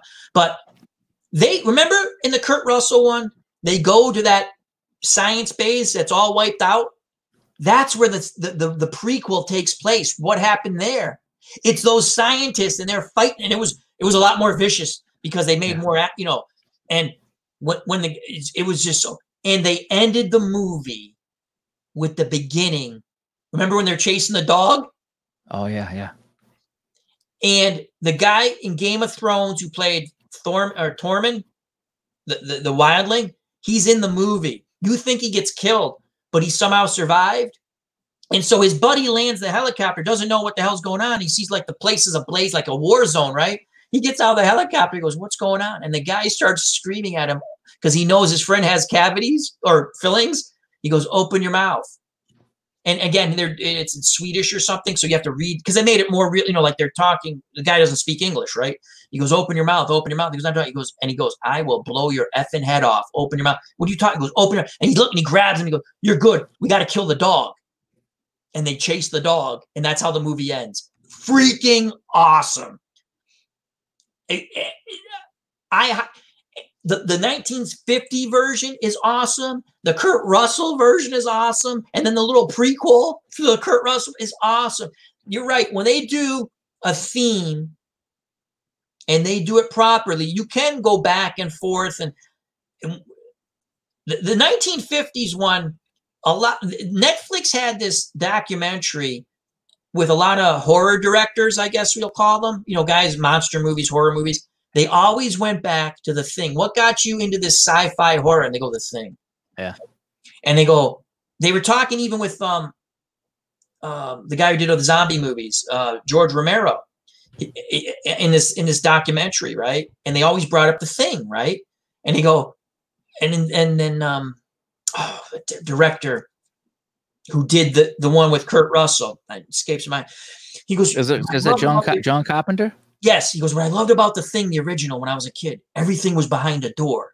It was always once he said that, because I own the movie, I've seen the movie I own all 3 movies. I went back and I went, he's right. There's always a door. The classic line is, they open the door, you see the monster, and they shoot at it and they slam it shut. And they turn to the reporter, did you get your picture, Scotty? And he's like, no, I was too nervous. I fell over, right? You want us to open the door? No, don't. He goes, no. Great movie. I could talk The Thing all day, but that's John Carpenter's got some great. One of my favorite, 2 of my favorite John Carpenter one with James Woods. Yeah, that is good. That is a good one. What do you think, Padre? You got a boner, Padre? We're gonna go get some vampires, Padre. That was good. You know what else was good? Was Ghosts of Mars. I've not seen that one. I've heard Ghosts of Mars was good. And it's right in the same theme as vampires. It's about a colony on Mars. It's really good. And you know who's in that? Is Jason Statham is in that. Oh, I like Jason Statham. And I think it was Ice Cube or Ice Cube's in there too. There's a lot of big names in that movie there. And the other good one was the one they filmed in the church, Prince of Darkness. Oh, one of the creepiest horror movies I've ever seen. Prince of Darkness. Had some of the scariest scenes I've ever seen in horror at the time. Have you ever seen 30 Days of Night? Yeah. Because you're sitting there going, wow, that would suck. Yeah. Suck. where they go down and they feast on this small town because there's 30 days of night. There's no God. Dave Little. How you Hey, doing, Big Dave. James Arness was the monster in the thing. Marshall Dillon. He tells some funny stories about that. Like, I watched a biography on him. It was mostly about, you know, the gun smoke, but it was about his whole career. And he goes, I thought they were trying to kill me because they put me, he's a big guy. He's like 6'6", whatever. And they're putting him on those stilt shoes to make him look even taller. And they're like, now we want you to run.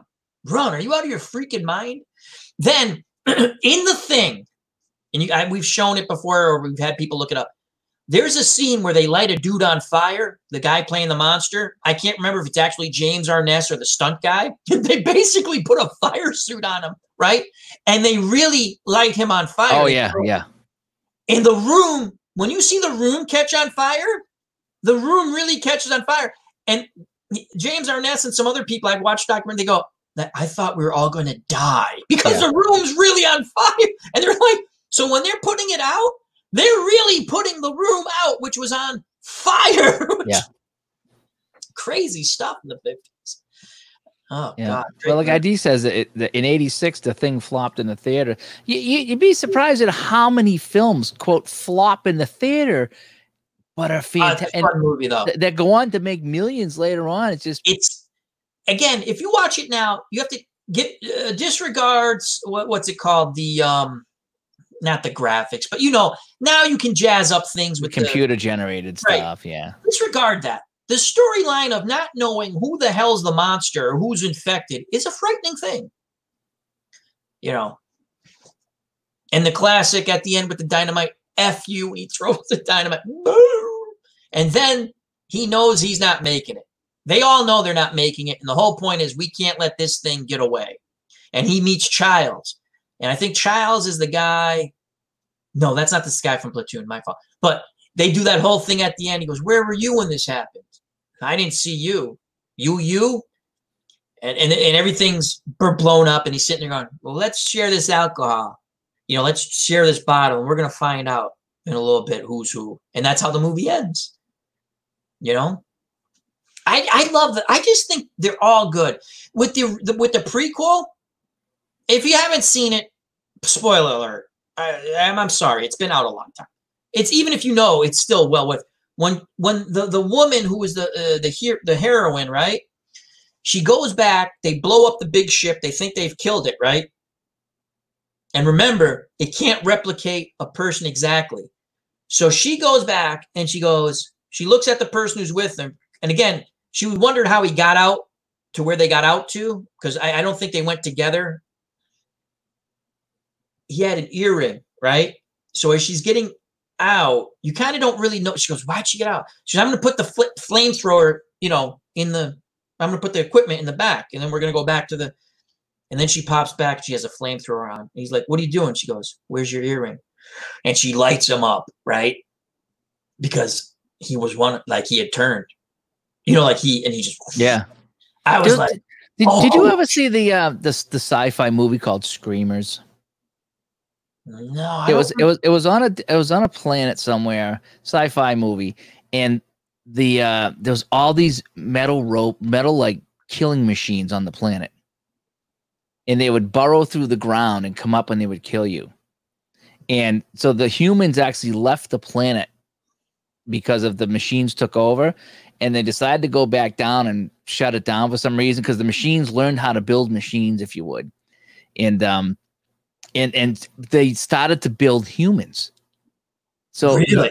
So it was the like same Android? thing, is that they were androids. So you didn't know. And this one guy went through the whole movie with him, fighting alongside with him. And then they somehow they went into like the factory and they looked, and it was like 100 of these guys. It was I liked that movie. Very slow movie, but it was fun. So Apba Brian says James Arness was wounded in Anzio, which was in Italy, when they landed amphibiously, and they try to loop over to Rome. And that's a whole foobar. You want to talk about a foobar? They landed there. I'll give you the quick version. They were told to quickly get off the beaches because that's the most important thing, right? So they sent out basically like scout units, right? One unit gets almost all the way to Rome and goes, "There's no Germans, man. We can go." The guy in charge wouldn't listen to them, right?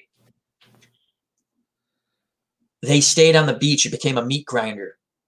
They actually basically fired that general. I think like the guy, we told you to get off the beach. Why did you not get off the beach? So that was a bloody battle, Anzio. I didn't know that. That's good information, James. I always love James Arness. And this, I've seen this movie. This is a weird movie. The 1950s version, Invasion of the Body Snatchers. I had seen the 70s version with Donald Sutherland, Leonard Nimoy, which really creeped me out. This one is actually better, and I'll tell you why. It's a very creepy movie. Yes, yes. No, Aunt Becky, leave my boyfriend alone. Oh, wrong music. Aunt Becky, go forward. I'm just kidding. That is a good movie. When you fell asleep, in the 50s version, they could speak, right? Meaning, like in the 70s version, they went, they couldn't talk, right? And it was creepy because there was like, you got to go to sleep sometime and we'll get, like that. Oh, I know, right? It's very creepy. So the doctor finally escapes the little town. He gets to the state police barracks, right? And he's trying to tell his story. And the guy's like, he's nuts. Put him in the nut house, right? He's crazy because he's ranting. He goes, you gotta quarantine that town. They're not who they seem they are. They're not real. They're not real people. And they're gonna take him away, right, Dave? Now a state trooper comes in and goes, the weirdest thing just happened. This truck coming from Smithville, that's not the name of the town, I can't remember, crashed. And remember, he described, he goes, these things look like watermelon, like they're pod people. He kept saying they're pod people. These big watermelons fell out. And the colonel of the state police, or whatever, again, things that won't happen in real life. Things don't go this quick, right? But it's a movie. He turns and he goes, what? And the movie ends with, get onto the National Guard. We have to goes, get out there and don't let anything go. Send every guy we have. And don't let anyone near you and quarantine the place. Get out, call the National Guard, call the president. The original ending in that movie was the pod people don't get discovered and they take over kind of the world kind of thing, like they did in the 70s. Audiences were so disturbed, like the test audiences, they changed the ending to make it, the humans win kind of thing. But yeah, that is a creepy movie. Holy cow, is that a creepy movie? Yeah, some of those are really good. Sean D, how you doing, my friend?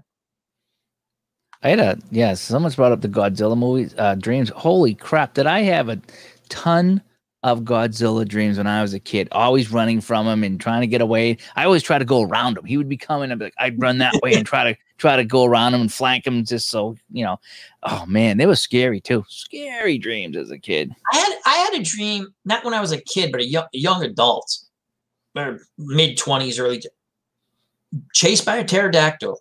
I don't know if it was after I saw Jurassic Park, but my God, I must have had that dream. I woke up in a sweat because I watched my friends get annihilated, right? And I woke up. I had to actually, I don't know if I probably have told this. I've told a lot of stories. I had to calm myself down, look around that I was in my room because I was still in that. And I was like sweating bullets. I was like, oh, wow. That was, me, it's pterodactyls. I don't know why. Dave S., I can't explain why, but the black and white flick, the Creature of the Black Lagoon. I think as a kid, all those black and white horror movies had this, like Frankenstein and Dracula and all those old English ones there was just something very scary and violent about a black and white movie. Yeah, they could make it intense when you were a kid without the blood. Because you knew the blood was there. You didn't have to see it. Now, as things progress in movie making. I saw The Creature of the Black Lagoon a gazillion times on regular TV. They reissued it in 3D. I guess originally it wasn't 3D or they had a 3D version. Yeah, they did, yeah.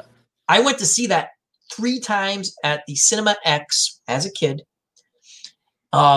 And the first movie was Invasion from Mars, which you don't see any Martians. It's a horrible movie. Yeah. All you see is rocks blowing up, which was kind of cool. Creature of the Black Lagoon in 3D, absolutely awesome. When you see them swim, like you jump and they're shooting the things and the fish are pop, awesome. I went to another 3D movie. I forgot what it was. Oh, it was an animation one. It was okay, but I'm telling you, it wasn't. It was a comedy too. I remember a couple of 3D movies. I think I saw one of the Jaws movies in 3D. Jaws 3 in 3D. That's Jaws and 3. I think it was Jaws 3, and it was just fair. But there was one part with the shark attacked somebody, right? And there was a hand floating, and the hand come up like this and floated right out of the screen over the audience. That was pretty cool. And then I think there was a Friday the 13th. I think they did one 3D, and I don't remember much about that, but I do remember the girl looking down as she was popping the popcorn, and the popcorn kernels were coming up and shooting into the crowd because it was 3D. Is a very, I have goosebumps. I don't remember this one. I remember the Jeff Goldblum one, but no, the guy. Oh yes, to help me, yes, to help me, yes. Okay. Oh, I do remember that now. I don't know if that's the same movie, but I remember a movie where the guy shrunk and he fell into the spider web, and it's probably the same movie. It's help me. I'm like, and the spider's like coming out. I'm like, oh my god, that's creepy, wicked. Yes, creepy. yeah, that's the one. Yeah, Vincent Price's head was on the fly in the spider web. It was just creepy. It was creepy. I'm gonna have nightmares about that now. Oh my god, I'm gonna have to watch a ton of South Park to laugh now. Yeah, I know. Thanks, Dave, for bringing us down. Yeah, thanks, Dave. Yes. You know, we had to read. God, who wrote it? But we had to read a cast of Amontillado. That was a good story. You never find out why the guy wants to kill the other guy. I think you do. It was a family feud, and he was talking down to him, and he was just like, Montressa, you'll never be whatever, and you'll never be as good as me. And it's like, you're right. Come on this way. And then he goaded him in because he knew the guy liked wine. I got a special wine. Yeah. Oh, and he just literally buries him alive in a wall. Yeah. Was that the guy who did the Raven? Poe? Yeah. Was that Edgar Allan Poe thing? Probably. You know what was a good movie? Didn't do well at the box office because ID Gesture was bringing up like how sometimes stuff doesn't do good. There was an Edgar Allan Poe movie where with John Cusack played Edgar Allan Poe, and they're trying to find a serial killer. That was actually, I liked that. And it did horrible at the box office. I actually don't remember that. Dave Little, Edgar Allan Poe. Okay. The other one was The Pit and the Pendulum with Vincent Price. I never cared for that. You know, I read that story, and the story was a good story, but the Pit and the Pendulum movie wasn't that good. No. But it was Vincent Price. The Creature Double feature movies. It was fine, but it's on YouTube, you can watch it for free. Last Man on Earth, Vincent Price. It's basically I Am Legend. Yeah. Get past the acting, because again, that's a quote unquote B movie. And though Vincent Price is a great actor because he was a Shakespearean type of actor. I love Vincent Price. Yeah. The story in Last Man on Earth is outstanding. Get past the acting, because again, it's in the 60s. The acting's different, just like from the 50s, the 40s, the 30s. The storyline is excellent. One of the most wrenching things in that movie, again, if you look up The Last Man on Earth, Vincent Price, I think it's called, he is a scientist working on, quote unquote, the pandemic, right? Yeah. Trying to help people. And he realizes, because he's working with the military, they haven't found a cure. And the military figures out that these people turn into ghouls, and they've decided, we've got the cure. It's called bullets, and they're just popping people. They have no. Again, what can we do? We can't have these. Yeah. Tried everything. They're turning into these fiends that are killing other people. So now what they were doing was, is anyone sick? Now they went to the extreme of, is anyone sick? Because they could sort of tell if it was a normal cold or you had the thing, and they're just popping you in the head. Now, they never show this. Vincent Price's daughter gets sick in the movie. He tells his wife, no matter who calls, because he goes, I have to go into work. It's important, right? It's important. We're trying to find a cure. I'm paraphrasing the line. Yeah. He goes, under no circumstances, we're all good here. When they ask, is anyone sick in the house? He comes home, he yells out for his daughter because he goes, listen, I got this new serum, and his wife's crying. right? And he goes, "Where's Sarah?" Again, I don't know, can't remember. And he goes, "No." She goes, "They called. She was really sick. I couldn't get a hold. They came and they took her away." And like, "Why did you do?" They went and they, and he actually, as the movie goes, you see where they're just chucking the bodies over and burning them because he starts doing that. He's the last man on earth. Great movie. I don't care if it's a beat. I've seen. I don't know if I've seen it from start to finish, but I have seen it. It's again, he's a big dude. It's the only movie I really ever saw him where you can really, and he's awkward in these action scenes. It doesn't fit him, but it's a good movie. I highly recommend it. I don't know if it was like on satellite radio, old time radio, if it was on some podcast, but he used to do voice audio for a lot of shows, and he is fantastic doing the voice audio for some of these old time radio shows. And there was one about he was in a lighthouse. He was a keeper of a lighthouse, and all of a sudden, all these rats came ashore, and they swarmed the lighthouse. And you could, they were trying to come in to eat them, all these rats, and boy, he's told such a good story about the rats. Price. I mean, you were at the edge of your seats trying to get this, how they were going to get out of this, and tremendously distinctive voice, and he was just so good at what he did. You remember the board game that sells for tons of money, like $200-$400 on eBay. You mean Dark Tower? Yeah, that's Orson Welles. Was it Orson Welles? Yeah.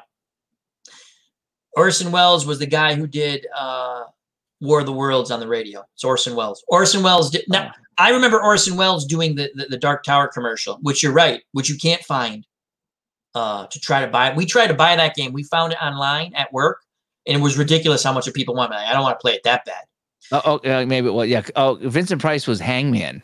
Yes. The Hangman board game. Yeah. But I have seen Ravenous Todd. Creepy movie. Oh my God. Once was enough for me. After the Civil War, the guy goes, yeah, nuts. Yeah. You show up. I watched this French werewolf movie my friend let me borrow, and I can't remember. It's basically these guys show up because there's all these weird deaths in this area. And it's based sort of like on fact, because in France, there were these weird killings that really did happen, and they sent the military out because everyone kept saying it's a werewolf. It's a werewolf. And I'm not lying. They actually sent the military out. And there's like this French horror movie. And again, you got to read the subtitles and stuff, but it was interesting. And I joked after watching, I went to back to work and I give the movie back. Oh, it's a good movie. I enjoyed it. These guys show up. They're basically hunters, right? And they want to figure out the problem and help. I go, if you go to a village and no one's really helping you and they kind of like weird, they were the problem. The villagers were basically having human sacrifices. And now they figured it out. And these four guys are like, these are the nut, and they fight it. They all die at the end. But in real life, they came to find out some guy, I think it was a trained hyena, and it was killing people. And they figured it out. And that's in real life. Like the military went because people are like, there's these werewolves, they're killing people. And they're like, there's no such thing. Even then, they're like, there's no such thing as werewolves. And they sent the military out. And they sent hunters to go find this thing. And it was a guy who had I have to look it up. I could have it wrong, but I think he had a trained hyena. And it's the wolf of something. It's if you look up werewolf France, you can find it. It's a true story. Soylent Green was scary. It was weird when they picked up everybody in the scoop. Oh. They were eating people. Oh, God. Yeah. Ugh. That was a disturbing. That's another one of those movies I watched on the 4 o'clock movie going, what? It's people? Yeah. I remember not eating dinner. I didn't care for it that much. I watched it. Didn't care for it. It was fine, but I wouldn't watch it again, nor did I ever. But it had Charlton Heston. I was a big Chuck. Oh man, Planet of the Apes. I loved him. Planet of the Apes is the best. I know. Remember that time we had Ron on the show? Yeah. Ron. Remember we had Ron on the show, and he got all upset. Now. He got all upset because we were talking Planet of the Apes for more than 5 minutes, and he got all upset. Love Planet of the Apes. It was like an hour, but Planet of the Apes. I'm not gonna. I'll go again. The backstory on Planet of the Apes is better than the movies. It is. Yeah. Yeah. I have that because I bought the first 5, and it came with the extra CD on the history of the Planet of the Apes. Oh yeah, yeah. That was great. That is unbelievable. How every time they did a movie, they were told it's the last one, and they're like, "Come back." Cut the budget in half. Cut the budget in half. It's like by the end of it, it was like there was no money left. They filmed it in a parking lot. Basically, did. And now they got what they did like 4 or 5 new Planet of the Apes. I've only seen a couple. I've only seen a couple of them. I've watched all. I watched the original one, which was very good. Of the remakes, yeah, with James Franco, John Lithgow, and the whole story there is James Franco is trying to find a cure for Alzheimer's. His dad has it, and he thinks he has it. They don't want to test it yet, and he decides he'll test it himself on his dad, and it worked. But it didn't last as forever. So then when he went back in, and they also gave it to the chimpanzee, which made the chimpanzee really smart. Oh boy. And then he tries to upgrade the whole thing. I like that one. The second one was good. I even watched the Woody Harrelson one, was very good. Again, I'm a Planet of the Apes fan. Yeah. The thing that was cool about the remake, they did a lot of homage to the first one, but in the opposite way. The hunt scene. They have the hunt scene, except it's humans hunting the chimpanzees. Yeah. Bright Eyes. They call the chimpanzee Bright Eyes as opposed to. I saw it in the movie theater, and they're all. Did you like the Mark Wahlberg one? That's my least favorite, but I did watch it, and I watched it. I thought it was okay, and it was good right up until the end when it was just like, I have no idea what's going on here now. And the very end, when he lands back on Earth, that's a homage to the original book, where they would drive cars. The Planet of the Apes cartoon was actually the closest thing to the real book. Yeah. And it was horrible cartoon. How do you mess up Planet of the Apes in a cartoon is beyond. I watched that whole series on Hulu a few years ago. Yeah, it's not bad. The animation's really low budget. 70s. Very 70s Hanna, where they didn't put a lot of, the storyline, again, is more towards the original book. I read the book. I highly recommend it. It's not that long. I did a book report on that in like 6th grade. Did you? Yeah. It's a good book. And it was totally different than the movie. I was like, wow, this is cool. Yeah, I like that. But the story behind the Planet of the Apes, when Paul Newman actually owned the rights to that movie or the book to make the movie, and he tried to do it, and they're like, yeah, we don't want monkeys driving cars. That's what he was told. No one's going to go for it. Yeah. So finally, when they do the movie, they had to make Rod Steiger, the guy from Twilight Zone. He wrote with the first movie. He was one of the guys who wrote scripts for the. Do you know what that was funny about the first Planet of the Apes is that the apes had this army. Like Urkel was the head of the army. It's like that's a TV. That's a TV. No, in the movie they had an army because they were going out. Ursus, General Ursus. Okay, Ursus. Yeah, but I mean, it's like who is this army fighting? Nobody. Yeah, it's like because it was a very political movie about the protesters, getting in the way of the army, and we want peace and don't go fight. Who are they fighting? They're going to go. They're going to eradicate the humans. Yeah. They're going to go. Was that the big enemy? That's why we needed this big army to fight these humans that couldn't talk or speak. I mean, there's some great comic books I've come across too on like you can download them on your Kindle. They had one where the guy goes, "This is how there were these Planet of the Apes fans, right?" And they wrote a comic. They were comic book writers anyway, and animation, all that stuff. And they go, "This is how the second one should have went." It was awesome. So they did their version. It was awesome. They should have did the second one this way. Yeah. I read them all on my Kindle. They're awesome. I'm a huge Planet of the Apes fan.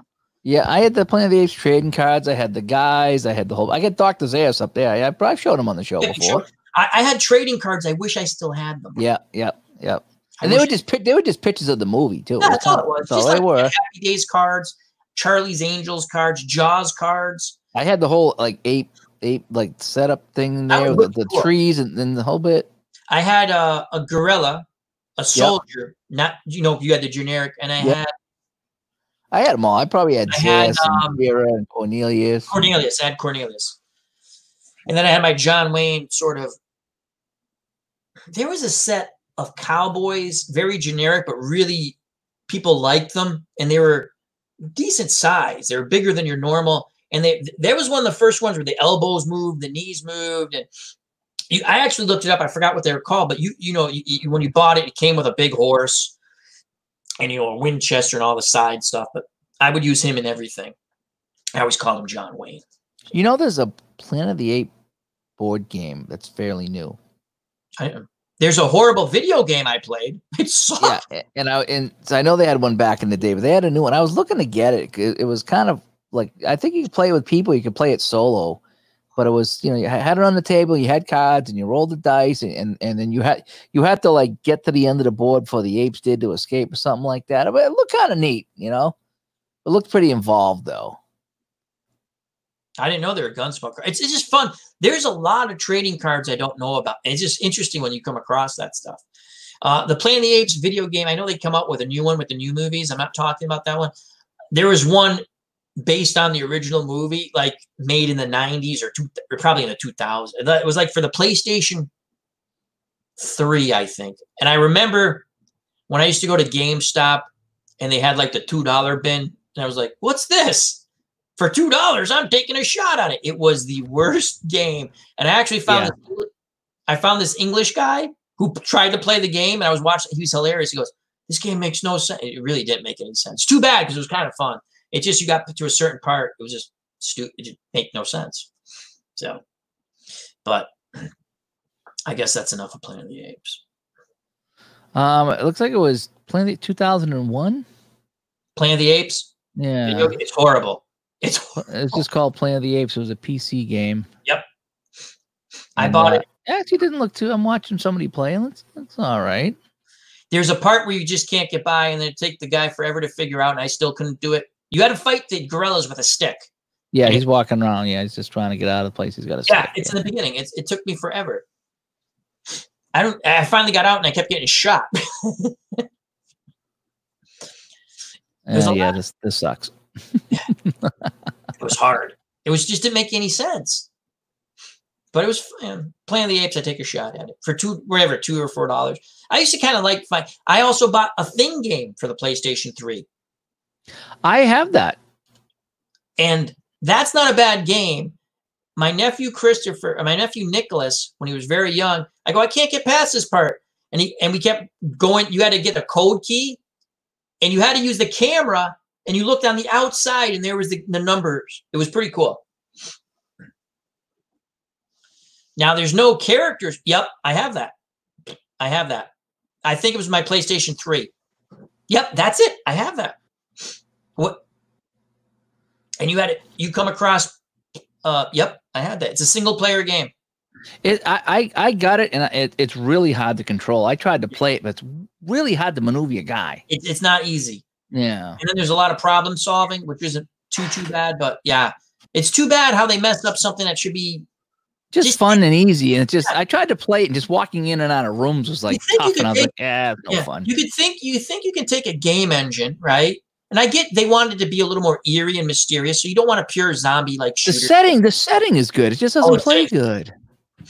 You think you could just take a generic, you could say, okay, we want to do this generic suspense sci-fi thriller thing, but we want a little action in it. You think there's some sort of generic thing that works well that they can just, it was clunky. I tried because I wanted to like that game. So, I did too. And a month, not all the time, but I played consistently. I'm like, forget it. I just tried. It's like the guy's just like couldn't get him out of the room, and he's bumping into the wall. And if it's unplayable, it's unplayable. You know what I thought? People like the Resident Evil games. I can't play those either. They're very clunky to control. I mean, the problem is that they have the figure like right here. Yep. And it's like, I'm trying to see around my guy, but it's because you see the back of the head of the guy, but he's like right here. It's just like, I can't see anything. Move your head. Move your head. My friend a few years back on Steam gifted me a game. It's like one of their better ones too. It was like, oh, great rating. I'm like, this game sucks. The controls are tanky. They would go into slow motion when these villagers are trying to kill me. You're telling me I'm going to go, listen, maybe I am, but I should be able to get some shots off. Stop going into slow motion. It drove me nuts. And the other thing about Resident Evil is I got a newer one that was on sale on the PlayStation 4. And it's like, it was kind of fun, but it's like you used up a full clip trying to kill one zombie. And it's like, now I'm out of bullets again. Now what do I do? There's too much dying. It's like all you do is die because there's not enough weapons in the game. There's not enough health in the game. It's just, I don't like survival horror games. I'm not a fan of those. It's funny. I'm not either. I'll play a zombie survival round kind of game. You just shoot and shoot and shoot and shoot. Yeah, Again, just give me some bullets. I'll tell you the one that works the best. Always a great go-to if whether I haven't played in a while, but Left 4 Dead. You just pick up a gun, you shoot zombies. Left 4 Dead is probably my favorite game in a 360.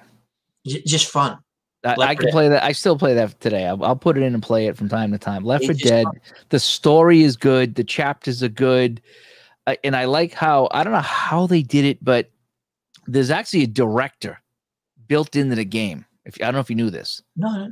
And if you're not doing well, the director takes the gas, the foot off the gas to help you get through it. If you're stomping in the game, he presses down on the gas and makes it harder for you. That's all. I didn't know that. So there's a director in the game. That's why it's never really the same. Is that sometimes there's a couple times that the tank would come out at the end and you hear the music. But if you were having a rough round and you were hurt and bad and the whole bit, you wouldn't get swarmed nearly as bad as if you were stomping through the game. So they said that there was a director built into the game that would because it was you were playing a movie is what it was. Yeah. It was a movie and it was different. So you had to get from point A to point B, but you were in a movie and it would give you the statistics of the movie. Yep. And so there was a director directing it. So if you weren't doing well, then it wouldn't overbearing you. So H.G. Wells, War of the Worlds. I was watching that the other day, the Tom Cruise one. The book's one. excellent. Again, set back in England in the late 1800s. Book is excellent. Again, quick read, highly recommend it. Fun book. I've actually not read the original thing because it's a short story.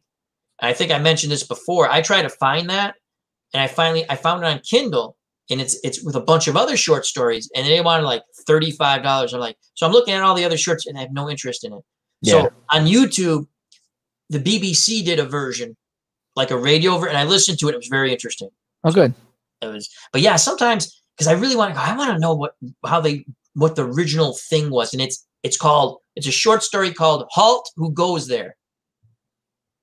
Halt, Who Goes There? It's pretty cool. But yeah, Left 4 Dead fun. They kind of have one. You might like it if you can get it cheap. I got it on Epic because they were giving it away free. I don't buy anything on Epic, but they give away free games all the time. And it doesn't work well on Epic, and I have it on the PS4. World War Z basically is Left 4 Dead. With the I haven't played that one. I haven't played that. It's actually pretty fun. Saw the movie, but I haven't played the game. Yeah, and again, I read the book, much better than the movie. The movie just takes a portion of the book and kind of goes with it.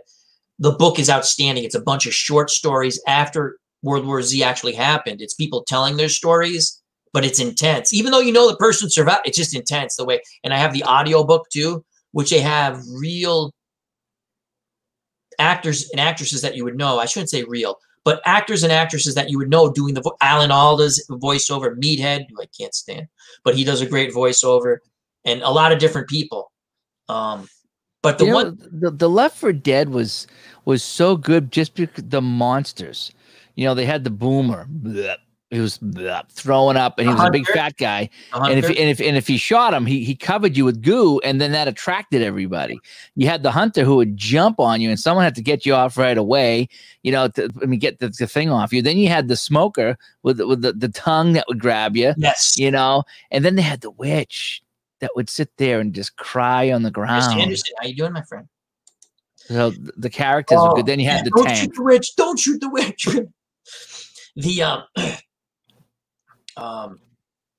What was the one? I like playing the Call of Duty zombies. And if you're on the PC, people make great maps. Like mod map. Oh my God, they're so much fun. But I have to find ones that I can play by, as a single player. So the maps, I'm like, I want to. That was our Saturday go-to on the Xbox 360. We would get so excited when they released new maps of the game because we get a new zombie map. And I used to just buy Call of just for the zombie maps. Yeah, we would play every night. Me and the wife would play with two other people every Saturday night. We played for hours. What was your favorite? Literally. My favorite was the I think it was the third map they did. We had to launch the rocket. I think that's my favorite. Oh, and the other one with George Romero. I like Deriz, the Deriz map.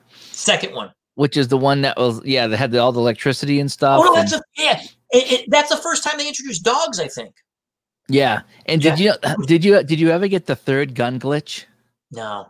There was a third gun glitch, and it worked pretty well. I could get it to work probably 80 or 90% of the time, where you would have two guns, and you remember the machine that you could trade in the gun?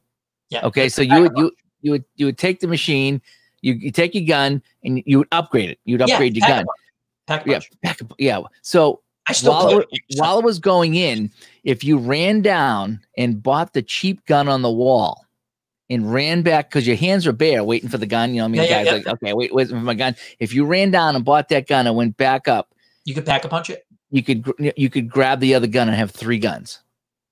Now they have what they call a mule kick to have 3 guns. You have to get that really? Yeah, so they must have changed that. Yeah. So I'm telling you, if you ever get it on I used to love the flamethrower. It just didn't do much damage in the later rounds. And then everything was on fire and you couldn't see. Yeah, exactly. In the first map, I'll never forget. I've told the story. But insta kill with a flamethrower was awesome. Oh, that was awesome. In the first map, there's no perks. The first and it was a Easter egg at the end when you finished Call of Duty, and I got stuck. I was right near the end, and I've told this story. Now he's old, but my young nephew, Nicholas, goes, "Uncle Al, did you finish the game?" I'm like, "Nah." He goes, "There's a zombie mission." That was fun, yeah, in that little castle by yourself. Yeah. And so I'm like, "What?"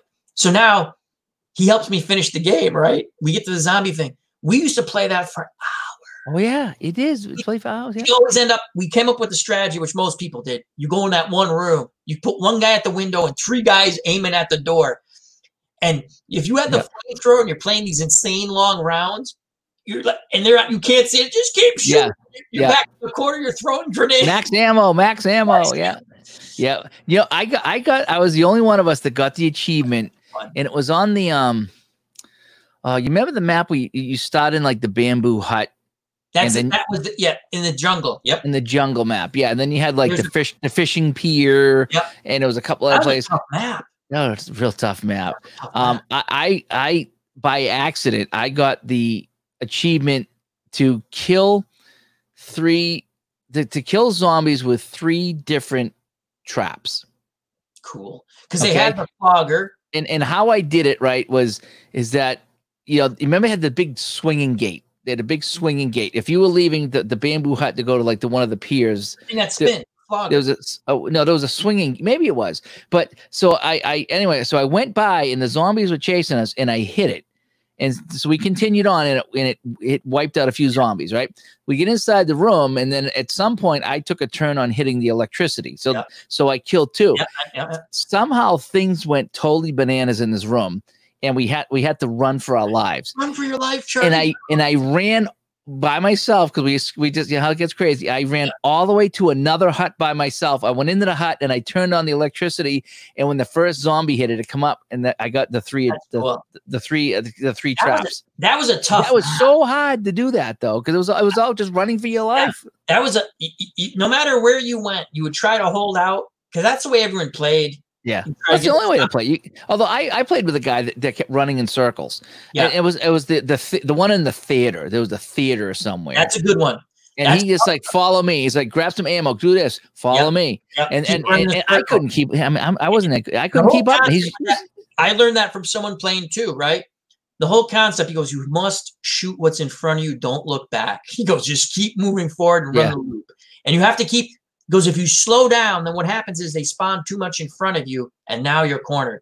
And that was. I learned how to run that loop. That's a fun map. That was okay. The thing that used to kill me in that one, the guys who crawled down from the wall, and they like gas, like they were like smokers basically. Yeah, I liked the Insane Asylum one too. We used to hold up in the Insane Asylum. That was a fun one to do. My favorite one that we did a lot of rounds on was the George Romero one because it was a big map. Oh yeah, that's the one that flung you from the ship. Yeah, and all the way across. That as my escape thing. Then I'd go to the top of the lighthouse and I'd wait. And if you had 2 pack-a-punch guns, you just like, blah, blah, blah, blah, blah, and then you wait and you do the thing and you run your loop again. And we had it so good. I was playing with a guy. We played quite a bit. A guy from England, a guy from Canada, and some guy. Oh God, who was the 4th? I don't remember. Me, the guy from Canada, and the guy from England. We played a lot. And I'll tell you the thing I hated. You play with someone, and they're the host, and they get down in late rounds and you can't go get them and they quit the game and you're like, you know, because you lose everything. Yeah. One of my favorite stories was we played, and I think we did some insane amount of rounds. Like, is this a long story? Very long story. And if it pleases the court. And I go, I have to go to work. It's like 2 a.m. and I have to get up. I said, listen, I'm going to keep the game on. And I went to sleep. They survived. I knew what we were on. They survived another 4 rounds without me. Oh, man. Because I told them, I'm just going to leave my character. I'm going to get killed. I got to go to sleep, right? But my favorite thing we were playing, this is how I met the English guy. Because he wasn't talking. I didn't like to talk, even though you have the head thing. I'm playing with these guys, and they weren't nice players. And they were from, I believe, a European country where they speak French. And so I saved them. They weren't even good. And I say whether they were trolling or just playing, I would save them. And then I went down, and they literally walked up to me and wouldn't save me. And they're like making comments. And all of a sudden, the English guy comes on and calls him a very derogatory name. I was like, and he comes in, he goes, these guys suck. It was just funny. But that's how I met him. Then we met the guy from Canada, and we played. You go, what time are you going to? You know how it was. Well, if you're playing with it, what time are you going to play? What time are you going to play? So you guys, 7 o'clock, yeah. 7 o'clock after dinner, yeah. It was a highly addictive game. Although the new ones, there was a new Call of Duty to come out, and I don't know what system it was for. And we tried to play with our friends again, and it was so different. It was, like I say, launching the rocket ship. There was one you had to build fans and get on a bus, and the bus. I hated that one. It was just like, he goes, yeah, come over here, grab this, and then build this. And I'm like, no, how the hell would I ever figure this out on my own? And I don't like that. I don't like when someone holds my hand. I want to figure it out for myself. And I just want to shoot zombies. That's if you can buy the Modern Warfare, whatever. If you can get one on Steam, I forgot which one it is. The mod community for the maps is incredible. Some of them run better than others. You got to have a decent computer because they take a lot of. Some run better than others. Like You Always Win, one of my favorite. I don't watch many big channels. I watch that all the time. As if Theresa was here, she'd tell you. I watch that at dinner as I'm eating, and I sit there and they play zombie maps and they talk and they make you laugh. But like I just watched a map, and I think I can play it as a single person. It's going to be tough, but it's one of the ones I can play where I don't have to have someone help me, like loop them around and stuff to keep them busy. But yeah. You Always Win is fun. And the mod community for that, I don't even know. I would love to know how they make these maps. They're great. They're better than the Treyarch maps. Yeah, I don't know how they do it. They had a Jones one, Last Crusade. You can't play. I couldn't play, but I played with my 2 nephews and my brother-in-law. Fabulous. We were going to win. Of course, my youngest nephew, Christopher, moves out of place, lets his dad get killed. Then my other nephew gets killed. And then Chris gets killed. And like, now I'm going to try to make a mad dash because if you get 50,000 points, you can win the game. Yeah. But because you have to crawl, remember the spinning? Like you had to, it's the guy set it up just like the Last Crusades when you go to find. Yeah. It's nice. Wicked, and you have to crawl. But the zombies, it's not fair. They can run through that, right? Oh yeah. I got killed. Yeah. I didn't enjoy some of the newer maps in the newer game. I did not. I used to play a lot of Ghost Recon back in the day too, which is it's not zombies, you're shooting other people. I never forget there was one map I played with a friend of mine and his son. His son was probably like 15, 16, right? And so there's only 3 of us. We're like, well, let's try this mode here where you protect somebody. So we had 2 people protecting the guy and 1 guy trying to kill the guy. And you had like a 5 or 10 minute time limit, right? And so I'm sneaking around the map and you can't hear them chatting if you're on different teams, okay? Oh, yeah. So they could talk, but so they were trying to protect this guy and look around and I narrowed them down to one little area where I said, okay, I think they're in there. It was like a broken down castle or building. And I come up and I took a grenade and I lobbed it over the wall, right? And I heard boom, and it went win. And then all of a sudden over the headset, because we all went back into the lobby, I heard like, what are you doing, you asshole? You sucked. I told you to watch for him over there. Well, I was over here. I was protecting the guy. I was protected. They were arguing because I threw a grenade and killed all 3 of them. Sounds like when I used to play zombies with when my nephew Chris was really young, and he just would leave you to die. It was just classic. So yeah, those are some.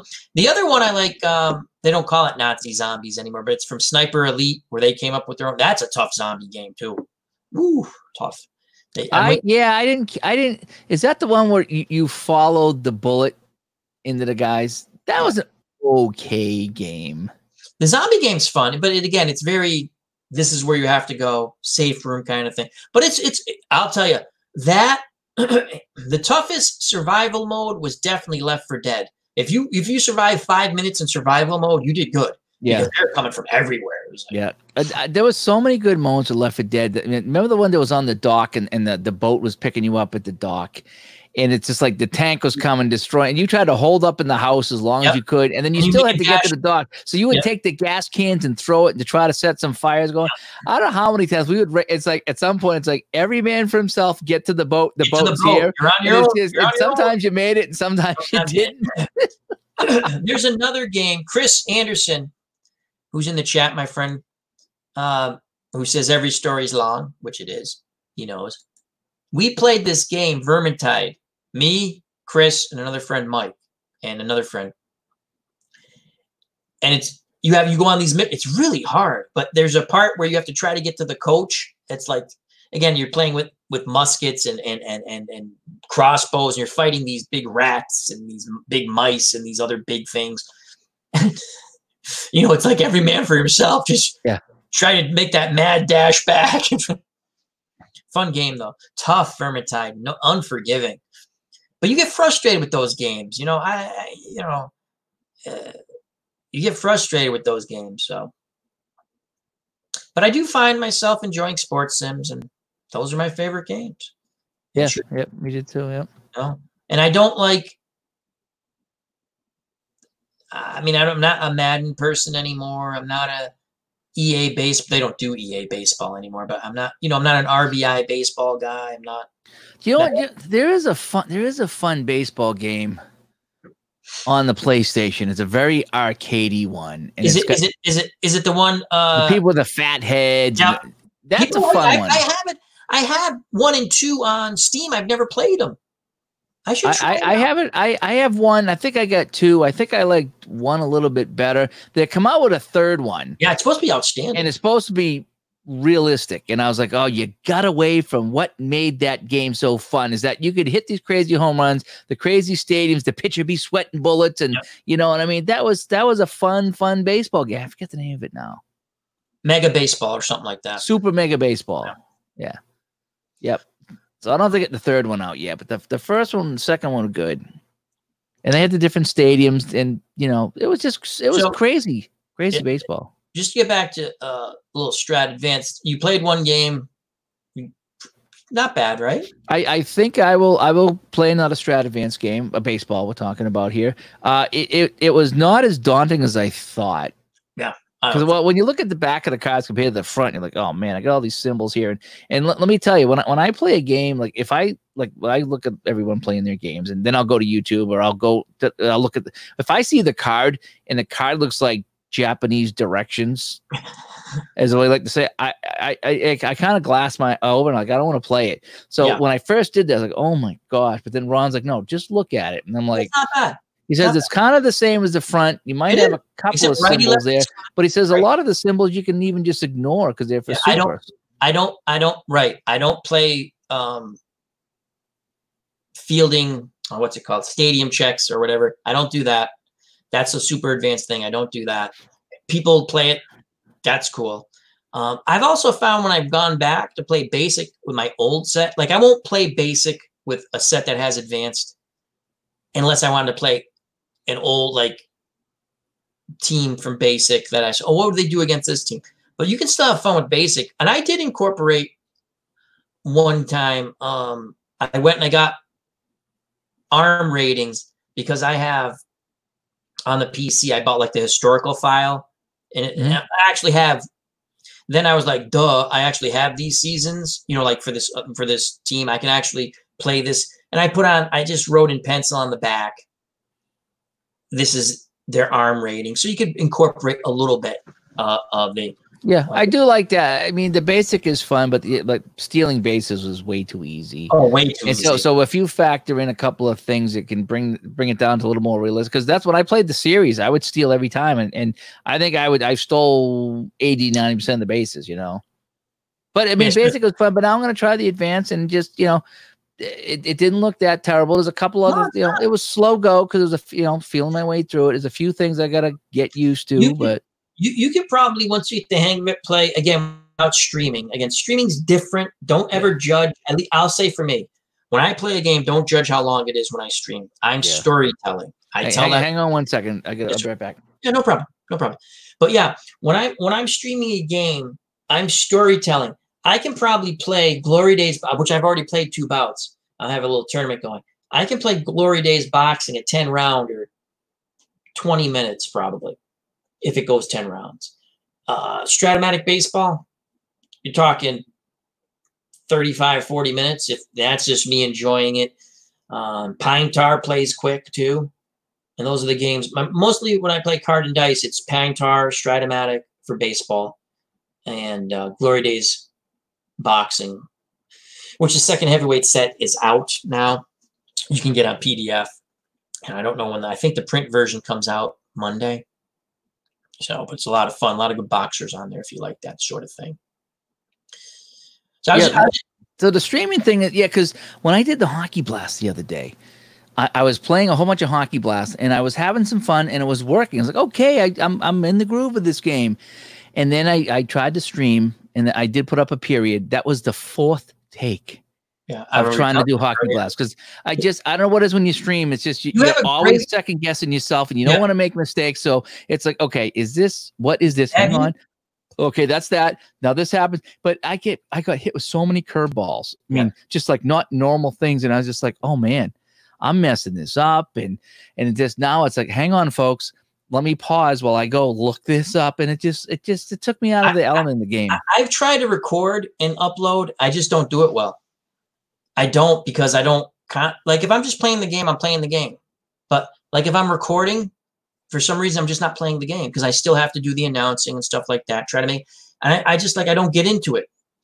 So I just stream if I feel like streaming. Sometimes I don't stream as much as you notice because I'm sitting there enjoying the game. Well, what sucks is that as I did that 1980 World Series with Strat. And you wish you did it stream. And there's a couple of games I wish I did because I come up the bottom of the 9th and it's like, here it is, bottom of the 9th, the series on the line, and it's a walk. And now it's 1st and 2nd here in the 9th. You know, then the guy comes in, he gets a strikeout. Okay, here it is. Game's on the line. It's Schmidt at the plate, and roll the dice. Is he gonna tie it up? It was so tense there. And Brett grabs a line drive at third base, and the Royals win. I played it's funny. It's one of my first streams. I didn't even have a computer yet. I actually did it. I had a computer, but I had no mic or anything. I didn't know how to do it. I didn't know the software and stuff like that. That there was such a thing called OBS. one of my first streams, I had played on my PC Title Bout Championship Boxing, the PC version of 1399, which is excellent. If you're a boxing fan, it's excellent. It's not the flip card Title Bout 2. It's a pure sim. You have to like boxing. If you don't like boxing, you're not going to enjoy the game because I can visualize everything. And I put all the photos and, I spent time to do this. The infamous, is there a photo file? No, I made this photo file, and I did find one. And again, I just put up my football photo file on Digital Dice. I made, because people always ask, I put it in Discord. Feel free. Anyone who comes across it, anyone can use it. Because, again, that becomes a question. Where'd you get it? Anyway, but it was such a fun fight between Rocky Graziano, who I played as, against Jake LaMotta, because LaMotta would be the favorite. I never play as a favorite, especially in that game. You just would overwhelm if you use strategy in the next. But, it's a fight that was supposed to take place, never did, because they were friends, and then Graziano hurt his hand, they didn't fight. And it was such an epic thing. I'm like, I'm going to redo this. And I did. You can actually find it. I did it on the PlayStation because I didn't know how to do it. I brought up a game and I started streaming, but I didn't go into the game. I thought about doing that. And it's funny you say that because it was either one of the hockey games or maybe Game 7 of the baseball game, because I had written down all the results. Yeah, I had. Now, but I don't know what the dice roll, so I'd have to not show the dice rolls and just call the game. But but I was going to do that because I was like, this is so epic. I'm going to try to repeat this. Try it. I think we should try it.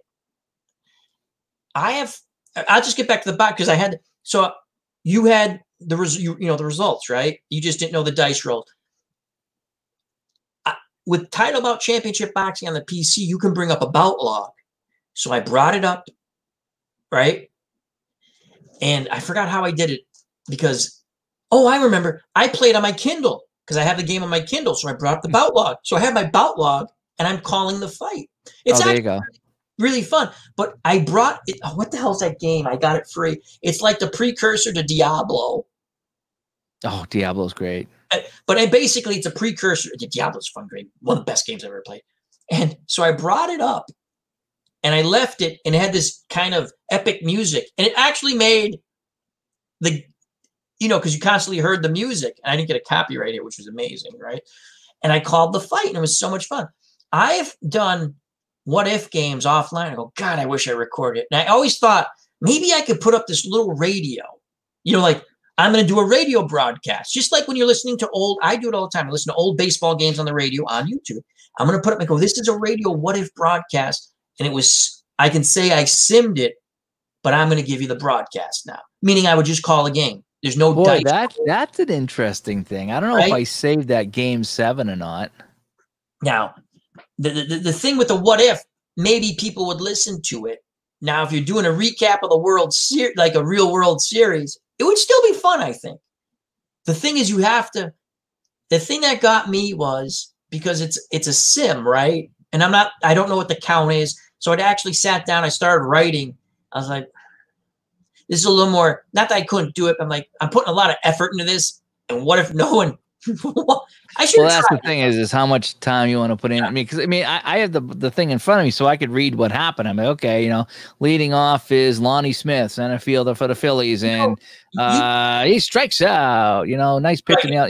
So you could do it. You know what I mean? But you wonder who would listen to it. But here's the other thing, because you've talked about, I've talked about. I'm not going to say the subject matter that we've talked about, but by doing like say a War of the Worlds type thing, how much fun that would be. I'd still want to do that, but I need to get back to normal life before I do anything like that. We talked about that before. I was like, oh my God, I had that same idea. Like just to radio theater, right? And just have fun with it. Let's see, we got here. Hockey Blast is fun, but it's this is Dave S. My least played and least familiar hockey game, so it takes me a few hours. See, that's tough. A few hours at each game, referring to rules and figuring. See, I got it down. It doesn't take me a few hours, but it will take me well over an hour. Again, that game really depends on the rolls. I mean, if you get a couple of lulls, the game goes quick. If you get a standard play and you could do the check to see who gets the shot, then it rolls. But it's when you get into the silliness of the game, now you get into the penalties. I find that just comes to a grinding halt when the penalties, and especially if you got a major penalty. I think I screwed it up in the stream because someone said, "Oh, you should have checked for a fight. It's not an automatic major penalty." So it's just like you roll the dice, and then it's almost like Plinko. You have to follow all the way down to get the conclusion of the play, and that's when the game just kind of oh my gosh, what is going on? Why is it this difficult, to do all this stuff, and then it's all unusual play. And that was the other thing is I got an unusual play or penalty and I didn't know who the heck it was on. Yeah. I mean, I read the rules like, okay, so this happened. Which team and which guy? I just think that there's way too much in that game that could happen, which it's not a bad thing to have a lot of oddities, but when they happen, it just stops. Yeah. And I'll just say this because I watch your channel a lot. Again, when I say I listen a lot, I can always tell when you're enjoying a game. For me, what I believe when you're enjoying a game, and when you're not. I don't mean you hate a game, but just you can tell. So like when you gave the recaps of your World Series and of the shootout hockey, there's enjoyment there. Yeah. And whether you enjoyed doing it. So someone had asked, and you have that great Digital to Dice. You've had a lot of great Digital to Dice podcasts and a lot of different things. I'm going to get the episodes mixed up, so I won't even try that. But, here's what I say if you're going to stream. Stream to have fun. Yes, It's fun to have views. It's fun to talk to people in the chat. But stream games you like, stream games you know. I've made the mistake where I went, I should never stream that. You know, I don't know this game good enough. And now I'm like, oh boy. Now, luckily, I got lucky in a couple of those things. Well, I did that in the beginning. I got a lot of heat when I first started streaming because I would play a game for an hour and then I'd stream it and I would mess it up badly. And I'd go back. I was like, yeah, I deserve that because I did play it very wrong. You always pass aggressive. Yeah, there you go. Yeah. And Dave, I'm glad you said that, Dave. And Roni. Yeah. Sorry about that. So, Dave, I'm glad that you say that you get that too. That when it's flowing, it is fun. Hockey Blast, when you're playing, when it's flowing, it's fun, and it feels like a fun game. But yeah, it can grinding to a halt, and you know it's like the whole like line changing thing. I'm always messing that up, and then you get the momentum. I finally got to handle the momentum, but I don't like games with momentum because it's something else you need to remember before rolling the dice or flipping a card. And I don't like to. I just want to play, and I don't want to have to keep in mind because you got to keep in mind the power plays sometimes and who's on the ice. But when you got to keep track of momentum and all this other stuff, I thought of something just because I equate everything to my Fran Tarkenton football game, which I really do enjoy. Again, it's not meant to be played individual. You know, I came up with a system to do it. I'm not saying it's the best system. Do you think if there was a board for a hockey game, meaning you do have a board and actually stands up like it's say a Fran Tarkenton board football game? I don't know if you've ever seen it. It's one board. You roll the dice, you look, and you're okay, cross. And they had a board. However you break out the play and what line, you would roll, you get your result, you look, okay, that's what happened. Okay, now let's move. I think with hockey and even basketball, I bought that. Okay, here's the example. Perfect. My brain's clicking. I bought that basketball game from where you get Glory Days Boxing, SidelineStrategy.com, and they do a payoff pitch again. Fun game. I played it a couple of times. I just enjoy the games I play a little better. And it's a fun game, payoff pitch. It's just I don't know the ins and out. You got to look it up. I don't like the flip cards. I think if I use the flip cards, I've seen people use flip cards and dice rolling, but I don't, again, I just want to sit and play a game I know. So again, payoff pitch, I played offline a few times. I did one stream, fun game, but it's that company. I bought the bat because I want a basketball game, card and dice, right? Again, I'm going to try it with cutting the card. I bought it PDF. So regular paper I printed up. So I'm going to cut the cards out and see if it has really fun, but there's way too many looking at charts.